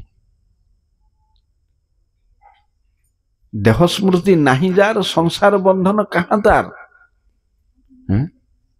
जार देह स्मृति नहीं तार संसार बंधन आसो कौन ए देहर क्रिया अभ्यास कर जीवन जापन लगी बंचापी खाऊच ना खायापी बंचीच बंचापी खाइले हम खावापी बंचिले हेनी केते भूरी भोजन मिल से सभा को जी भोजी की जी खाइबी चलो जीवा तेणु देहर क्रियाटा अभ्यास करियो केवल जीवन जापन पाई देहटा न रही भजन हम कि शरीर माध्यम खलु धर्म साधन देहटा तो रही भजन करी हाँ जदि खाइबिनी किसी करिबिनी अजाचित वृत्ति भी उत्तम स्तर को गले अजाचित वृत्ति मिलले मिलू न भरत किसी मागु नथिले माधवेन्द्रपुरी मागु नथिले भगवान आनिक जाचिक दौले से खाइले मु देवी ताकू तेणु आपणकर मंगल अवतरण सब जगतर मंगल जगतर अमंगल नहीं जेपरी सेवाटा कले दर्पण रे निज मुख प्रतिफलित हुए आते बड़े मत चाहूँ आपणकर भक्तर संग ही मिलू समस्ते साधु संग ही मागिं साधु संग जगत साधु ठारू आ बड़ जिनस किसी ना जिते निर्णय कर गोटे गौड़ीय पत्रिका गोटे श्लोक बाहर से पत्रिकाटा चिरी गला ब्रह्मपुर मठरे मुछाटा को पाइले सी केते वर्ष तल को 60 वर्ष तल पत्रिका से जी गोटे श्लोकटे कहूँ से कहूँ मोर जेजेमा ए श्लोकटा उच्चारण करुला तार लेखक किए जना नहीं केवल से श्लोक से श्लोकर अर्थ हूँ दीटा मद्यप आलाप करते पेटे मद पी दी गोटे मद्यप आ गए मद्यप को पचार भाई जगत रे सबुठ बड़ किए कौनटा सबुठ बड़ कहीपर सी कहला कौन जगत रे बड़ पर्वत बड़ पर्वत ठू बड़ वस्तु आ ना केते गाँ माड़ी बस पर्वत पर्वत ठू बड़ वस्तु ना से कहला ना बड़ वस्तु गोटे पर्वत की इमती 1000 पर्वत को धरी जो पृथ्वी ताठू बड़ ना नहीं ताठू बड़ कहीं से केते पर्वत इमती धरी से कहला हेले कौन पृथ्वी बड़ ताठू बड़ किए ना कौन अच्छी कह ना पृथ्वी की घेरी रही समुद्र चाहिए बुड़े दब पृथ्वी की आमर पृथ्वीटार केते भाग जल भूगोल कौच तेणु 7 सागर अच्छी बुड़े दब पृथ्वी की तेणु समुद्र बड़ समुद्र ठू बड़ किए ना तेणु सी कहला समुद्र बड़ एमती 7 समुद्र को अगस्त्य मुनि पार कर देइथिले तेणु अगस्त्य मुनि बड़ अगस्त्य मुनि ठाऊ किए बड़ नहीं अच्छी बड़ किए बड़ ना अगस्त्य भाया 7टा ऋषि सप्तर्षि ता भितर जन अगस्त्य ए सप्तर्षि की आकाश धारण कर आकाश बड़ ता भाया 7टा धारण कर तेणु आकाश बड़ तापर सी कहला आकाश बड़ नहीं कह किए बड़ अच्छे आकाशर सीमा कहीं सीमा ना ताठू बड़ आउ कि जिनस ना ना भगवान जिते बामन रूप त्रिविक्रम हेले तांकर गोटे पाद विक्षेप करी आकाश सहित सर्वलोक आच्छादित करदेले तेणु भगवान बड़ भगवान पर्यंत आइले माने से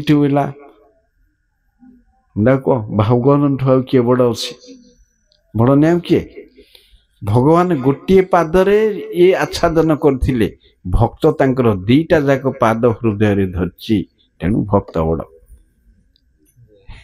मद्यप सिद्धांत रे भक्त बड़ आ वैदिक सिद्धांत कथा तेणिकी था को दृष्टि गले भक्त महिमामय सब बेले ढिंकी साड़ू ढेंकानाल पर्यंत घास कटाठू घोड़ा चढ़ा पर्यंत जो काम जो जा भक्तर महिमा आमार भक्त मुठू बड़ बोली कहते प्रा आमार भक्तर पूजा आमा होते बड़ मदभक्त पूजाभ्यधिका आराधन सर्वेशा विष्णुर आराधनम परम तस्मात् परतरं देवी तद्यानम समार्चनम सबु पूजा सेवा अपेक्षा जगत रे विष्णु पूजा श्रेष्ठ ताठू पूजा मोर भक्तर पूजा संसार रे का पूजा नहीं मो भक्तर पूजा मो भक्तर सेवा द्वारा ही मु संतुष्ट हुए मदभक्त पूजा भ्यतिका सर्वभूतेषु मनुमति सर्वभूतर मध्य ज्ञान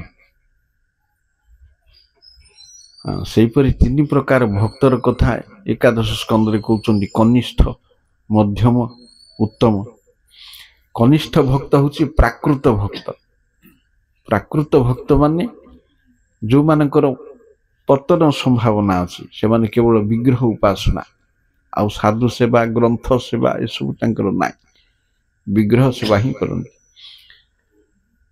मध्यम भक्तर आचरणटा 4 प्रकार हुए भगवान ठारे प्रीति वैष्णव ठारे मैत्री अज्ञ ठारे कृपा विद्वेषी की उपेक्षा तार व्यवहार 4 प्रकार हवा हम उत्तम वैष्णव जे समस्त भितर कृष्ण को देखे कृष्ण भितर समस्त को देखे से उत्तम पंडिता समदर्शी से ब्राह्मण को मुंडिया मारियो चंडाल को मुंडिया मारियो सब समान आगे पाप पुण्य किसी ना भगीरथ चक्रवर्ती राजा से जिते बैरागी हेले सेते शत्रु राज्य रे जाइगिरी भिक्षा मागिले निज राज्य तो टंका सुना सब देवे रजा बाबाजी ହେଇଛି प्रशंसा मिलियो कि निंदा करियोनी शत्रु राज्य रे जाइकरी भिक्षा मागिले जानिकरी सहिबा हब कटु कथा अभ्यास करुचे कटु वाक्य सहिबार शत्रु राज्य रे जाई भिक्षा वृत्ति कले ब्राह्मण को मुंडिया मारले चंडाल को भी मुंडिया मारले चक्रवर्ती राजा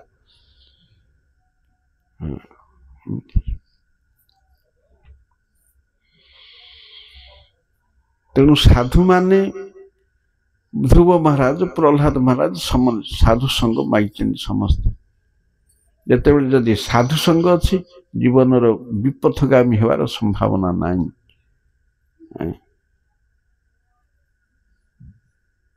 भ्रमिते भ्रमिते कौन भाग्यवान जीव है गुरु कृष्ण प्रसाद पाए भक्तिलता विजय गुरु किए साधु वैष्णव ही गुरु आगुरु आम निर्णय कले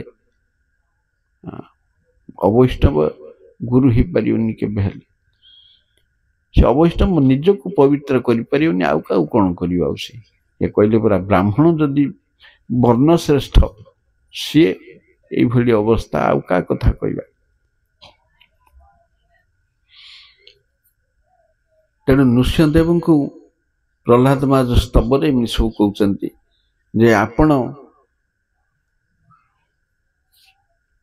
मोर पिता जीवन सारा बैरी कले विद्रोह देखो जेपरे प्रहलाद महाराज केबे हेले पिता प्रति विमुख नथिले ना हेले भी कहीं कही भक्तिविनोद ठाकुर जैव धर्म रे कहते जेपरी रोगीर कर्कश वाक्य सहन योग्य रोगी जहा कले जहा व्यवहार मध्य क्षमणीय दंडनीय नुहे रोगीर आचरण सेहीपरी हरि विमुख जीव तार स्थिति अनुसार से लक्षण ताठे प्रकाश पाइबा बाध्य तेणु परर गुण को संशोधन करिवे निंदा करिया को मना कराई जे नाई संशोधन योग्य नुहे बारंबार थरे दिथर तीन थर नाई ठार ताको उपेक्षा बोली गोटे शब्द कराई परा भगवान को ठारे प्रीति साधु को ठारे मैत्री अज्ञ को कृपा विद्वेषी को उपेक्षा जो मैंने विद्वेषी पत्थर हृदय तरुण नहीं परित्याग करे से क्रोध भक्त देश जन्य बोली कहुई क्रोधटा केत विद्वेषी की क्रोध प्रयोग कराव से कृपार पात्र नहीं से माने संशोधनर बहिर्भूत एड़ा किसी हेबेनी शुणवे हाँ से परित्याग कर तेणु अन्य प्रति केबे अमंगल भाव पोषण करिया मना कराई जेहेतु तांकर स्टेज अनुसार से लक्षण बाहर से माने से स्तर रे अछंती आमे जदि भक्त ही था आम जगत को आई था कहीं आमर भी केते जन्म एमती जाइए छेचा कचड़ा माड खाई खाई ये आईचु बहु जोनि भ्रमी नाथ लईनु शरण आम केते आसचु तेणु ताकू नवा को हम चेष्टा कले जी होनी ताकू परित्याग कर तेणु तो जो माने श्रद्धालु भक्त नुहंती किंतु उदारपंथी नरमपंथी से माने भक्ति हेबार संभावना तथापि अछंती केते नरम व्यक्ति थिले मध्य खमती नाही होबे नाही केते अछंती मोर गोटे शिक्षक प्रधान शिक्षक गोटे ओडिशार बुद्धिजीवी भितर गोटे फिगर रेभेन्सार गोटे ब्रिलियंट स्टूडेंट प्रधान शिक्षक हेले ब्रह्मपुर गोटे बाहर अनुपम भारत पत्रिका से पत्रिका को परिचालना कर घरे 3 लाख टंकार बही अच्छी आध्यात्मिक बही सी मध्य गोटे जन्मरु वक्ता बिना माइक रे मध्य माइल माइल पर्यंत कहिबे माइक जदि नथिले मध्य चिंता नहीं किंतु बिलेई मध्य आमिष खाइबारे हारिजिव तांको आगे लोके श्रोता तांकर कथा शुणिक विश्वास करि परिबनि जे ए लोकटा आमिषासी बोली एते बही पढ़ी अम करी मध्य से आमिष छाड़ी पारु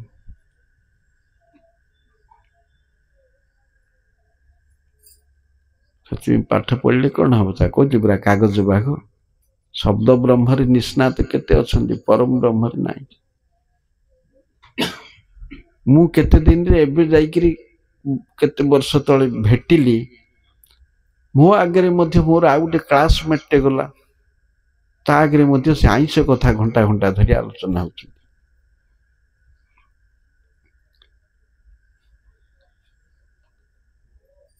एड़ा सब पाठ पढ़ती खाली मनोरंजन पढ़िले कौन मुनि ऋषि गुड़ाक अवैष्णव होती कौन कर्मी ज्ञानी जोगी कौन एगुड़ाक सब मुनि ऋषि गुड़ाक अच्छा अवैष्णव होली मनीष कथा मंद सुमंद मतयो मंद भाग्या ही उपद्रुता कलिर लोक सहजरे परिवर्तन हो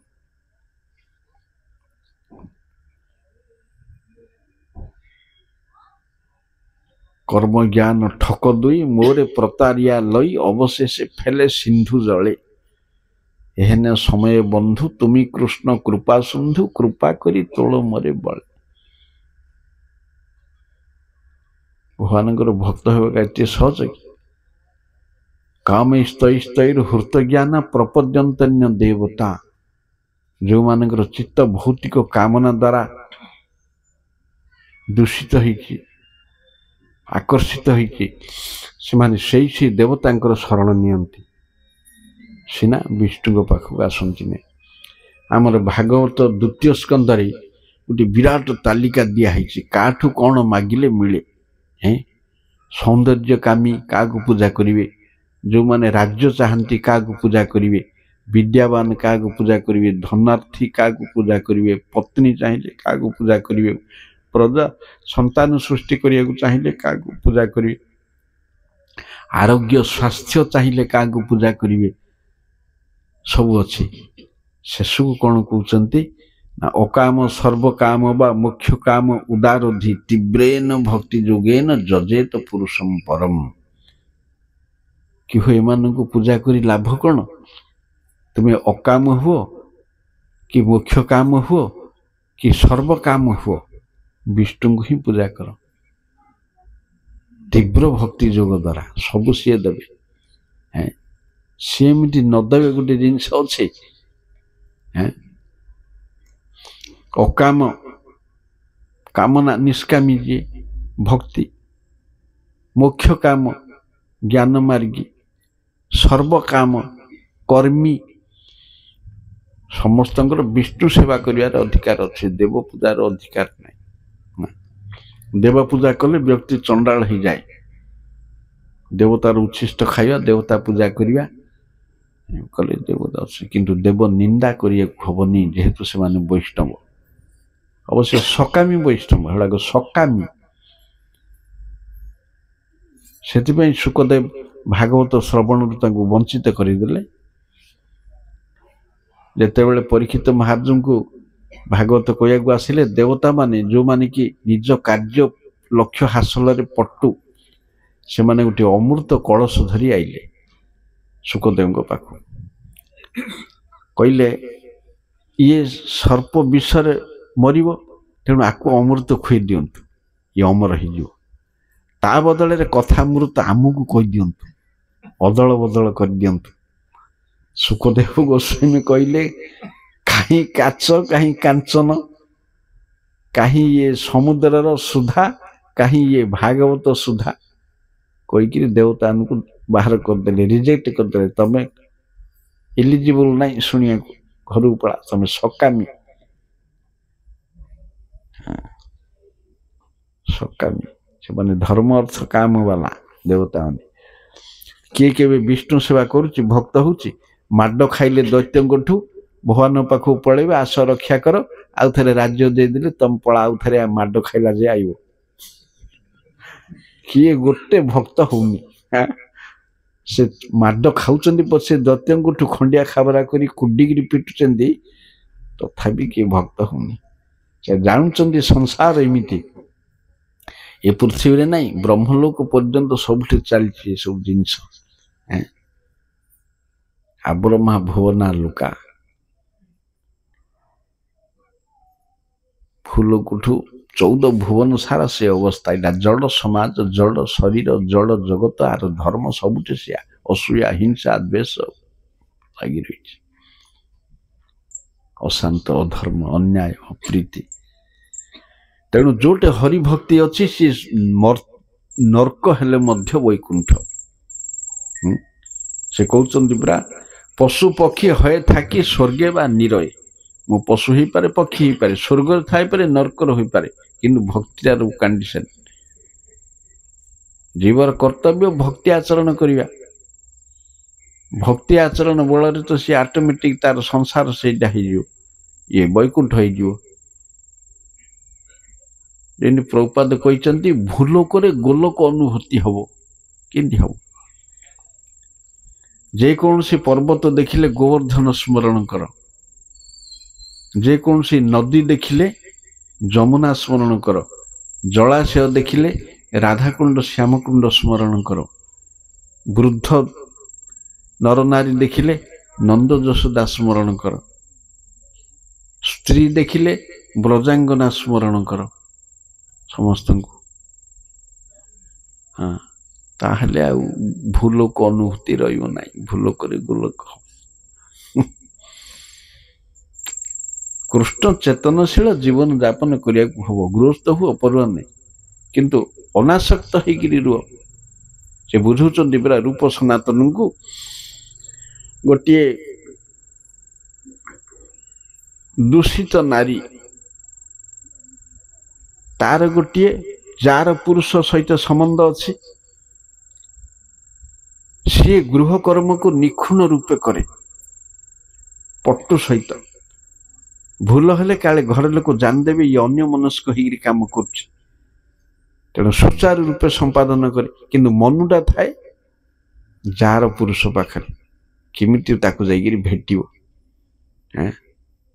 तार संग करिवो किंतु गृह काम करथाए मनुटा सीटी सेमती संसार कार्य निर्वाह कले मध्य मन कृष्ण पाखे लखिक हम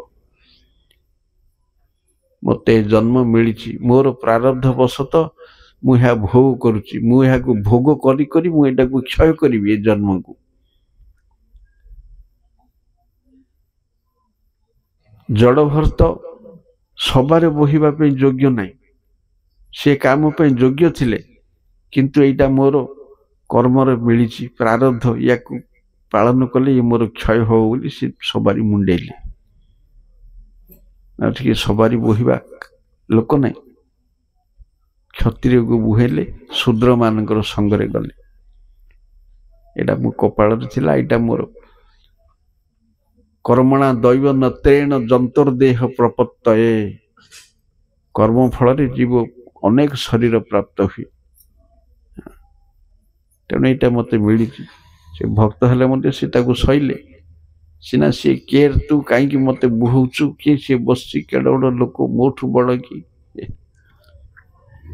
तो तुंड फिटिया लोक नहीं जोटा है साग खाया हूँ जाऊ खाया हूँ पेज खाया हूँ तुंड फिटिया नहीं राजा पाखे फिटेले जिते बड़े राजा को कहीं जीवन प्रथम थर पर तुंड खोलिले सीटे गृह लोक राजसिक से फिटेले किसी असुविधा नहीं दस्यु दल तामसिक से फिटेले किसी इच्छा नहीं असुविधा नहीं असुविधा से काम दबनी रजा सात्विक जाऊँगी धर्म उपदेश शुणा सात्विक स्थिति अच्छी किंतु राजकीय स्टेज रे थिबा जो से शासन करिया को इच्छा कले सेटा तांको योग्यता अनुसार कार्य सेटा मु रजा तते शासन करी किंतु जेते बेले सुनिले सेते बेले उपदेश देले जानिले रजा को ये उपदेश देले काम हम आउ कोठी से दौन तेणु एमती साधु संग मोर किपरि सबु जन्म रे हो नाथ जोनि सहस्रे से कहते आउ गोटे स्तव विष्णु पुराण प्रथम अंश 20 अध्याय 19 श्लोक सेठारे कहउचंती जेमिति भक्ति विनोद ठाकुर कहते निज कर्म गुण दोषे जे जे जन्म पाई जन्मे जन्मे जेने तब नाम गुण गाई विषय जे प्रीति एबे आछय आमार से मत प्रीति होक चरणी तुमार। से प्रकार श्लोकटा से निधाड़ी अर्थ प्रहलाद महाराज स्तंभरू आई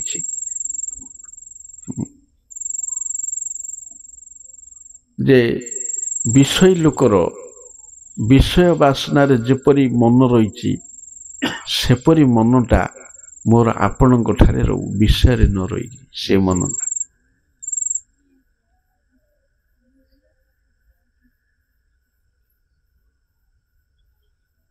मन गोटे से इंद्रिय से जिनस ताकू कृष्ण कर्म कले कर्म करिया हम इंद्रिय तो रही कर्म करिया कुआडे नब इंद्रिय गुड़ाक नही कश्चित क्षणमपि जातु तिष्ठति अकर्मकृत क्षण किए कर्म न करी रही पारियोनी करने हम किंतु कर्मटा क्या करने हम तत्कर्म हरितोषम जत हरितोषण पर कर्म कले कर्मटा सार्थक हम सेतेबेले कर्म ही भगवान कहले हम भगवान पे करी नकरी मद मांस खाई कर्म ही भगवान दारी चोरी करी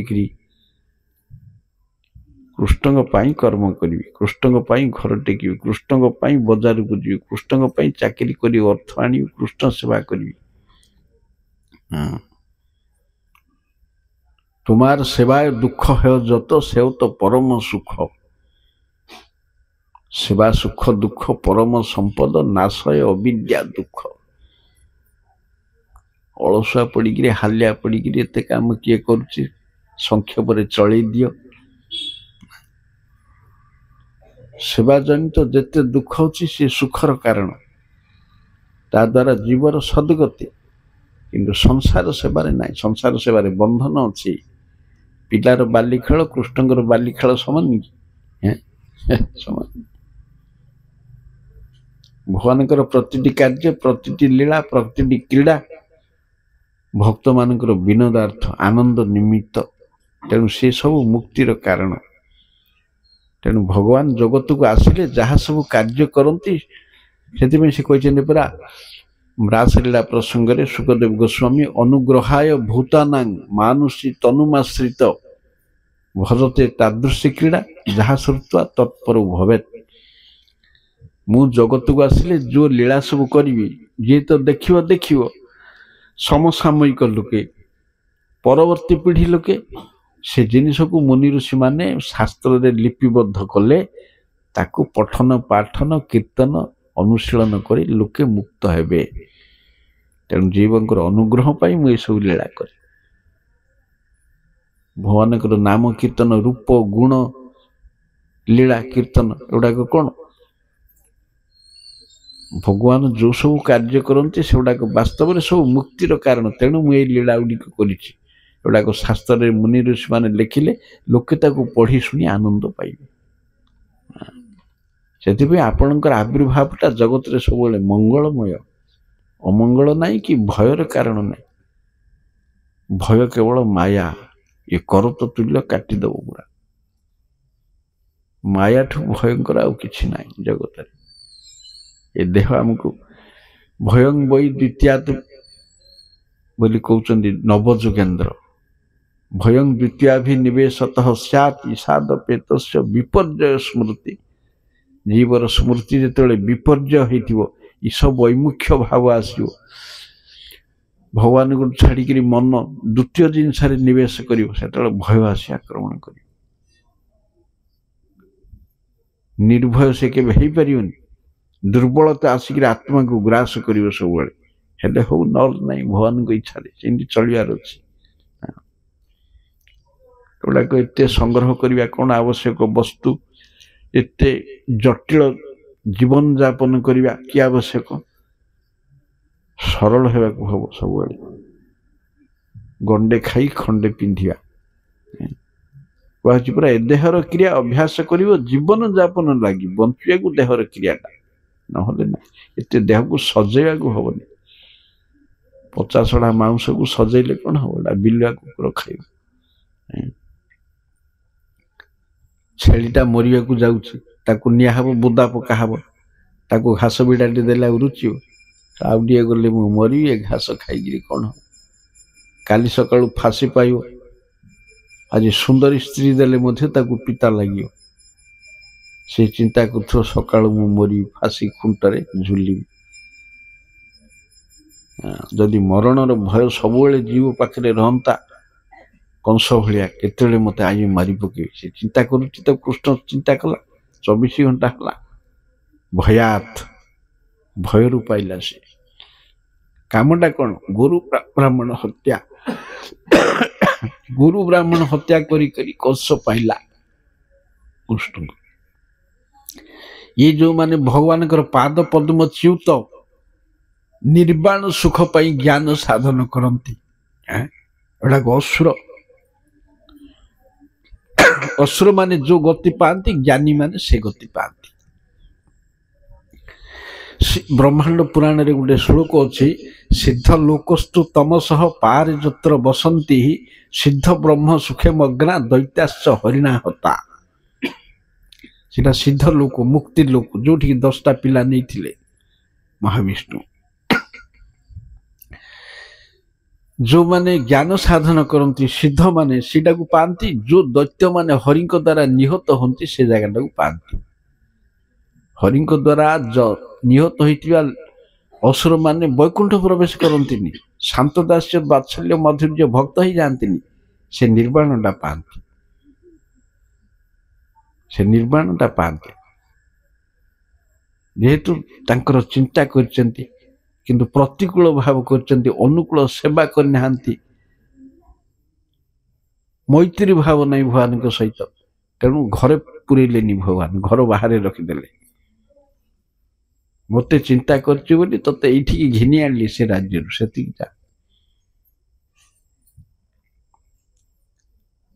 तेणु से सेटा पाती ज्ञानी माने सीधा पाती असुर सीधा पाती ज्ञानी जाक असुर नहीं आ कौन से कहते पूरा 2 प्रकार जीव जगत रे अछंती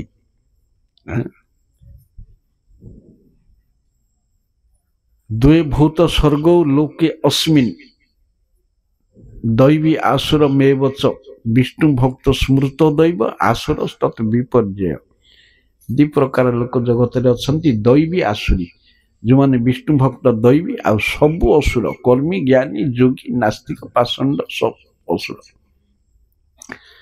से प्रभुपाद कहते ये जो दैवी माने विष्णु भक्त एमाने होचने हरिजन हरिंकर जन आ सेमाने सबु प्रकृति जन हरिजन प्रकृति जन भेदरे मनीष 2 प्रकार एमाने सब प्रकृतिर उपासक हरिंकर नहीं हरि छाड़िला कौन रहा प्रकृति कर्मी ज्ञानी जोगी सांख्य सब प्रकृति जन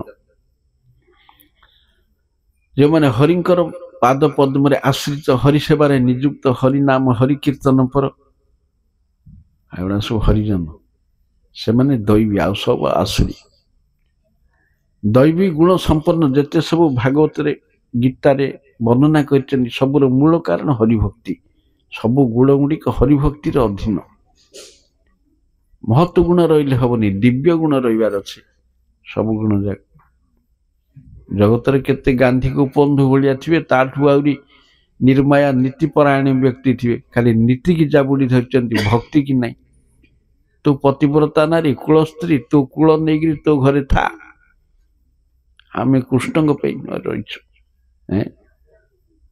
कृष्ण आमर सर्वस्व पतिव्रता नारी कुलवती नारी तोरा कुलवती लया निजपति कुल लया थाक घरे घरे था तो पति धरिक आमर मोर पति कृष्ण जगत जेते निंदा करছে से निंदा गुड़ाक मोर गला माला गलार माला से माने आत्मीय स्वजन कि प्रतिवेशी कि जनता समालोचना कले भी कृष्ण सेवार विरत किए है नथिले से प्रभुपाद कहते कोटी लांछना गंजना भर्सना खाइबा सत्ते हरिनाम छाड़े ना छाड़े ना हरिभजन करने मात्रे सारा जगत शत्रु होकर आसी ठिया हे बोली हरिभजन छुट्टी ना तेणु प्रहलाद महाराज सब हरिभक्ति प्रहलाद माने सबु साधु समस्ते हरिभक्ति साधु संग उभयर कंडीशन मागिचंती जदि ये दीटा मिलियो जो लोकरे रहिबो जो जन्म रे रहिबो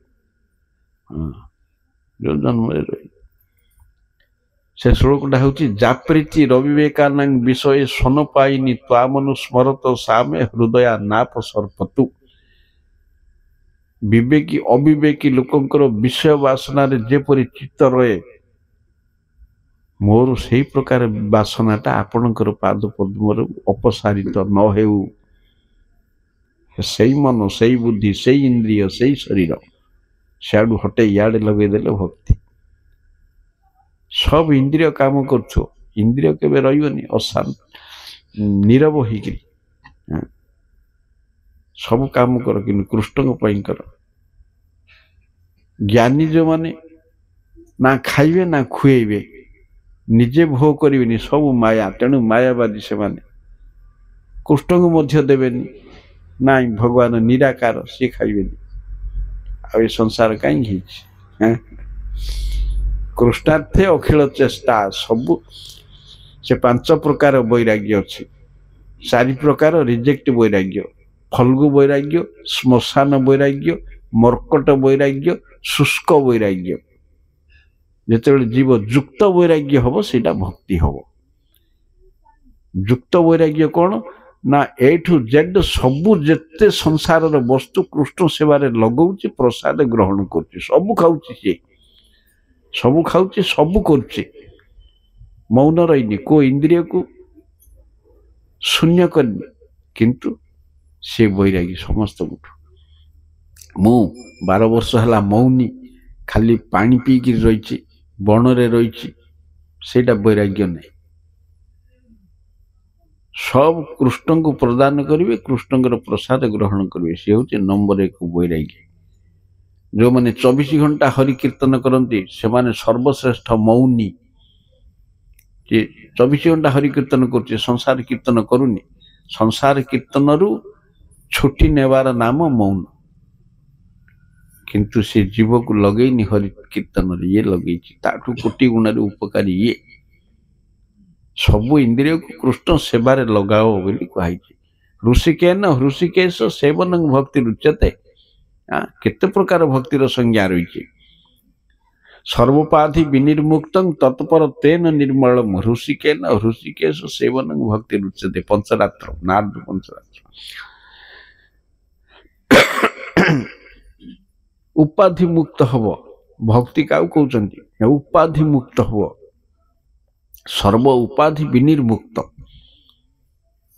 मु कृष्ण दास छड़ा आउ किसी परिचय मोर ना छड़ा उपाधि जहाँ थे मु रजा मु प्रजा मु दुखी मु सुखी मु गरीब मु धनी मु रोगी मु निरोगी मु ब्राह्मण मु चंडाल इत्यादि जेते प्रकार मूर तथा नैमित्तिक संज्ञा एटा सब उपाधि सब मिली उपाधि निमित्त मिली किंतु वास्तव जिनसटा कृष्ण दास तेणु ये सबू उपाधि मुक्त होकर मु कृष्ण अंश कृष्ण दास कृष्ण सेवक कृष्ण संतान ये ज्ञान करिकर निजर समस्त इंद्रिय द्वारा इंद्रियाधीश कृष्ण सेवा करिवार नाम भक्ति से उदाहरण दौरान अम्बरीश महाराज निजर सबू इंद्रिय को सबू अंग प्रत्यंग को कृष्ण सेवारे लगे सब मन कृष्ण पदार बिंदय मन को कृष्ण पाद पद्म चिंता वाक्य को कृष्ण गान कीर्तन रे प्रसाद सेवन रे जिह्वा चक्षु को तांकर रूप दर्शन कर्ण को तांकर वाणी श्रवण रे हस्त को मंदिर मार्जन रे पाद को तीर्थ गमन रे शरीर को विष्णु वैष्णव सेवन रे कहीं शरीर अपराकृत न हो दीक्षा काले शिष्य करे आत्मसमर्पण से काले कृष्ण तारे करे आत्मसम ସେଇ ଦେହ କରେ ତାର ଚିଦାନନ୍ଦମୟ ଅପ୍ରାକୃତ ଦେହେ ସେହୁ ଶ୍ରୀକୃଷ୍ଣ ଭଜୟ। ଦୀକ୍ଷା କାଳରେ ଯେତେବେଳେ ଶିଷ୍ୟ ଆତ୍ମସମର୍ପଣ କରି କୃଷ୍ଣ ସଂସାରର ଅନ୍ତର୍ଭୁକ୍ତ ହୁଏ, କୃଷ୍ଣ ତା ଦେହକୁ ଅପ୍ରାକୃତ କରିଦିଅନ୍ତି, ଚିନ୍ମୟ। ଧ୍ରୁବ ମହାରାଜ କଣ ସେଇ ଶରୀରରେ ଯେତେବେଳେ ଛାଡ଼ିକିରି ଗଲେ, ବଦ୍ରିକାଶ୍ରମରେ ରହିଲେ, ଗଙ୍ଗା ସ୍ନାନ, ନରନାରାୟଣ ସେବା ଏସବୁ କରି କରି ତାଙ୍କର କଳମସ ହେଇଗଲା, ସେ ଜଡ଼ ଶରୀର ଚିନ୍ମୟ ହେଇଗଲା। ଚିନ୍ମୟ ହେବା ଫଳରେ କାଳକୁ ପଦାଘାତ କରିକିରି ସେଇ ରଥରେ ବସି ଧ୍ରୁବ ଲୋକକୁ ଗଲେ। ଅଜାମିଳ ସେ ଭୌତିକ ଶରୀର ହରିଦ୍ୱାର ଗଲେ, ସେଇଠୁ ଉଠିକିରି ବିଷ୍ଣୁଦୂତ ପଳେଇଲେ, ଯମଦୂତ ପଳେଇଲେ, ଉଠିକିରି ଚେତା ପ୍ରାପ୍ତ ହେଇକିରି ହରିଦ୍ୱାର ଗଲେ। ହରିଭଜନ, ଗଙ୍ଗା ସ୍ନାନ, ସାଧୁ ସଙ୍ଗ, ଗୁରୁ ସେବା, ଗୁରୁ ଗ୍ରହଣ ଇତ୍ୟାଦି ସବୁ କରିକି ଭକ୍ତି ଚାଲୁ ରଖିଲେ। କଲା ପରେ ସେଇଠି ସେ ଦେହ ଚିନ୍ମୟ ହେଇଗଲା। ଭଜନ କରି କରି ତାଙ୍କର କଷାୟ ଦୂରୀଭୂତ ହେଇଗଲା। ସେ ହୃଦୟରେ ତାକୁ କୁହାଯାଏ କଷାୟ। ସେଇ ଦେହଟା ଆଗ ଚିନ୍ମୟ ହେଇଯିବ। ଯେମିତି ପରଶମଣି ଧାତୁରେ ଲାଗିଲେ ସୁନା, ପରଶମଣିଟା ହବ, ଆଉ ଭଜନଟା କରିପାରିବନି। ଭଜନଟା ନିର୍ଗୁଣ ବସ୍ତୁ। ଅଜାମିଳ ଏମାନଙ୍କର ଶରୀର ନାହିଁ, ରୂପାନ୍ତର ନାହିଁ, ଜନ୍ମାନ୍ତର ନାହିଁ, ଦେହାନ୍ତର ନାହିଁ। ଯେତେବେଳେ ସିଦ୍ଧ ହେଇଗଲେ, ସଂସାର ଛାଡ଼ିବାର ସମୟ ଆଇଲା, ସେ ଚାରିଟା ଦୂତ ଆଇଲେ, ସେମାନଙ୍କୁ ଚିହ୍ନି ପାରିଲେ, ଚିହ୍ନି ପ୍ରଣାମ କଲେ। ପ୍ରଣାମ କରି ସେ ରଥରେ ବସି ପଡେ। ତେଣୁ ସବୁ ଜନ୍ମରେ ସାଧୁ ସଙ୍ଗ ଦରକାର। ଖାଲି ତ ସାଧୁ ସଙ୍ଗ କଲେ ହବନି, ଅପରାଧରୁ ଦୂର ହେବାର ଅଛି। ବିଷ୍ଣୁ ପୁରାଣରେ ଗୋଟେ ଉପାଖ୍ୟାନ ଅଛି, ସେଟା ଜୀବ ଗୋସ୍ୱାମୀ ଭକ୍ତି ସନ୍ଦର୍ଭରେ ଦୃଷ୍ଟାନ୍ତ ଦେଇଛନ୍ତି। ଅସତ୍ ସଙ୍ଗ, ଅସତ୍ ସଙ୍ଗ ତ୍ୟାଗ ହିଁ ବୈଷ୍ଣବ ଆଚାର। ଗୋଟେ ଶତଧନୁ ବୋଲି ଜଣେ ବୈଷ୍ଣବ ରାଜା ଥିଲେ, ତାଙ୍କର ଗୋଟେ ସ୍ତ୍ରୀ ଥିଲା ଶୈବ୍ୟା। ଏ ରାଜାରାଣୀ ହରିଭକ୍ତି କରନ୍ତି। ଦିନେ ରାଜାରାଣୀ ବ୍ରତ କରିଛନ୍ତି, ସ୍ନାନ କରିବାକୁ ନଦୀ ଗଲେ। ଉଠିଲା ବେଳକୁ ଗୋଟେ ପାଷଣ୍ଡୀ ଦେଖାହେଲା, ହାବୁଡ଼ିଗଲା। ସେଇଟା କିଏ ନା ରାଜାଙ୍କର ଧନୁର୍ବେଦ ଗୁରୁର ଗୁରୁ ଭାଇ ବ୍ରାହ୍ମଣ। ଗୁରୁ ଜ୍ଞାନରେ ରଜା ତାଙ୍କୁ ଖାଲି ପ୍ରଣାମ କଲେ। ଏଇଟା ପାଷଣ୍ଡୀ ବୋଲି ଜାଣି ରାଣୀ ମୁହଁ ବୁଲେଇକିରି ହରିସ୍ମରଣ କରି ରହିଲେ। ତାପରେ ଦୁହେଁ ଘରକୁ ଗଲେ। ଏହିପରି ଜୀବନ ଯାପନ କଲେ। ମଲା ପରେ ରଜା ପାଇଲେ କୁକୁର ଶରୀର।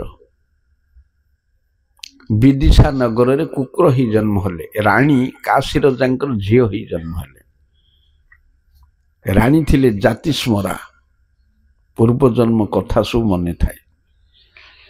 ଯେତେବେଳେ ଯୌବନ ଆସିଲା, ତାଙ୍କ ପିତା ତାଙ୍କୁ ବିବାହ ଦେବା ପାଇଁ ଚାହିଁଲେ। ସେତେବେଳେ ରାଣୀ ବିବାହକୁ ସ୍ଥଗିତ ରଖିଲେ, କହିଲେ ମୁଁ ଯେତେବେଳେ କହିବି ସେତେବେଳେ ବିବାହ ଦେବ। ସେ ଜାଣିଲେ ଯେ ଜାତିସ୍ମରା ବୁଦ୍ଧି ବଳରେ ଯେ ତାଙ୍କର ପତି ବିଦିଶା ନଗରରେ କୁକୁର ହେଇ ଜନ୍ମ ହୋଇଛନ୍ତି। ତେଣୁ ସେ ନଗରକୁ ଗଲେ। ସେ କୁକୁରକୁ ଚିହ୍ନିଲେ। କୁକୁରକୁ କିଛି ଖାଦ୍ୟ ଲୋଭ ଦେଖି ଦେଖି ସେ ଗୋଷ୍ଠୀରୁ ବାହାରକୁ, ଗାଁ ବାହାରକୁ ଡାକିଲେ। ତାର କାନରେ କହିଲେ, ତୁମେ କୁକୁର ନୁହଁ, ରାଜା ଶତଧନୁ। ଅସତ୍ ସଙ୍ଗ କରି ତୁମେ କୁକୁର ଶରୀର ପାଇଛ, ଏହାକୁ ତ୍ୟାଗ କର। ତାର କର୍ଣ୍ଣରେ ଯେତେବେଳେ କହିଲେ, ସେ ଶରୀର ତ୍ୟାଗ କର। ତ୍ୟାଗ କଲା ପରେ କୋଳାହଳ ପର୍ବତରେ ଶୃଗାଳ ହୋଇ ଜନ୍ମ ନେଲେ। ପୁଣି ଆଉ ଥରେ ରାଣୀ ଗଲେ। ପୁଣି ଆଉ ଥରେ ରାଣୀ ଗଲେ। ସେ ପାର୍ଟିକୁଲାର ଶୃଗାଳକୁ ଚିହ୍ନିଲେ। ତାକୁ କାନରେ ସେମିତି କହିଲେ, ରାଜା ଶତଧନୁ ତୁମେ ଶୃଗାଳ ନୁହଁ। ସେ ଶରୀର ଛାଡ଼ିଲା। ତାପରେ ଗୋଟେ ବୃକ ଜନ୍ମ ପାଇଲା, ହେଟା ବାଘ। ତା ପାଖକୁ ଗଲେ, ତା କାନରେ ସେ କଥା କହିଲେ। ସେ ଶରୀର ଛଡ଼େଇଲେ ତାର। ତାପରେ ଗୋଟେ ଶକୁନି, ଶାଗୁଣା ଶରୀର ପାଇଲା, ତାକୁ ସେମିତି ଛଡ଼େଇଲେ। ଗୋଟେ କାଉ ଶରୀର ପାଇଲା, ତାକୁ ସେମିତି ଛଡ଼େଇଲେ। ସେଇଠୁ ମିଥିଳା ଦେଶରେ ମୟୂର ହେଲା ରଜା। ମିଥିଳା ଦେଶରେ ଯେତେବେଳେ ରଜା ମୟୂର ହେଲେ, ସେତେବେଳେ ମିଥିଳାର ରାଜା ଗୋଟେ ଯଜ୍ଞ କରୁଥିଲେ। ଯଜ୍ଞ ସରିଲା। ଯଜ୍ଞ ପରେ ଗୋଟେ ସ୍ନାନ ହୁଏ, ତାକୁ କୁହାଯାଏ ଅବଭୃତ ସ୍ନାନ। ସେ ସ୍ନାନଟା ଭାରି ପବିତ୍ର। ତେଣୁ ରାଣୀ କଣ କଲେ, ସେ ମୟୂରଟାକୁ ସ୍ନାନ କରିଦେଲେ ପାଣିରେ ବୁଡେଇକି।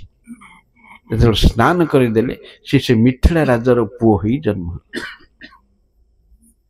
ସିଏ ଯେତେବେଳେ ବଡ଼ ହେଲେ ସେତେବେଳେ ରାଣୀ ବାପାକୁ କହିଲେ ମୁଁ ବିବାହ କରିବି। ଯାଇକରି ପୂର୍ବ ପତିକି ସେ ପ୍ରାପ୍ତ ହେଲେ, ସେଇଠୁ ଭଜନ କରି ଉଦ୍ଧାର କଲେ। ବୁଝିଲ, ସଂସାର ଏମିତି ତମର ହଡ଼ବଡ଼ିଆ ନିୟମରେ ଚାଲୁଛି, ସୁଚିନ୍ତିତ ଯୋଜନାରେ ଚାଲୁଛି ନିୟମରେ ସଂସାର। ସଂସାରର ଗତି ବଡ଼ ବିଚିତ୍ର। ସେମିତିଆ ପତ୍ନୀ ହେବାରୁ ଉଦ୍ଧାର କଲା ସିଏ 6 ଜନ୍ମରେ ଉଦ୍ଧାର ହେଲେ 6 ଲକ୍ଷ କି 6 କୋଟି ହେଇଥାନ୍ତା, କିଏ କହିବ? ଅନନ୍ତ କୋଟି ଜନ୍ମ ଯାଆନ୍ତା। ସଙ୍ଗ ଦୋଷ ଏତେ ଅପବିତ୍ର। ହଉ, ଆଉ ବାକି ଯାହା ସବୁ ରହିଛନ୍ତି ଆସନ୍ତା କାଲି ତାକୁ ସାରିବା। ଭାଗବତର ଦୀର୍ଘତମ ସ୍ତବ ହେଉଛି ପ୍ରହ୍ଲାଦ ସ୍ତବ, 43ଟା ଶ୍ଲୋକ। 43ଟା ଶ୍ଲୋକ, 9ମ ଅଧ୍ୟାୟ 8 ଠୁ 50। ଦୀର୍ଘତମ ସ୍ତବ ସବୁଠୁ। ହଉ, ହରେ କୃଷ୍ଣ।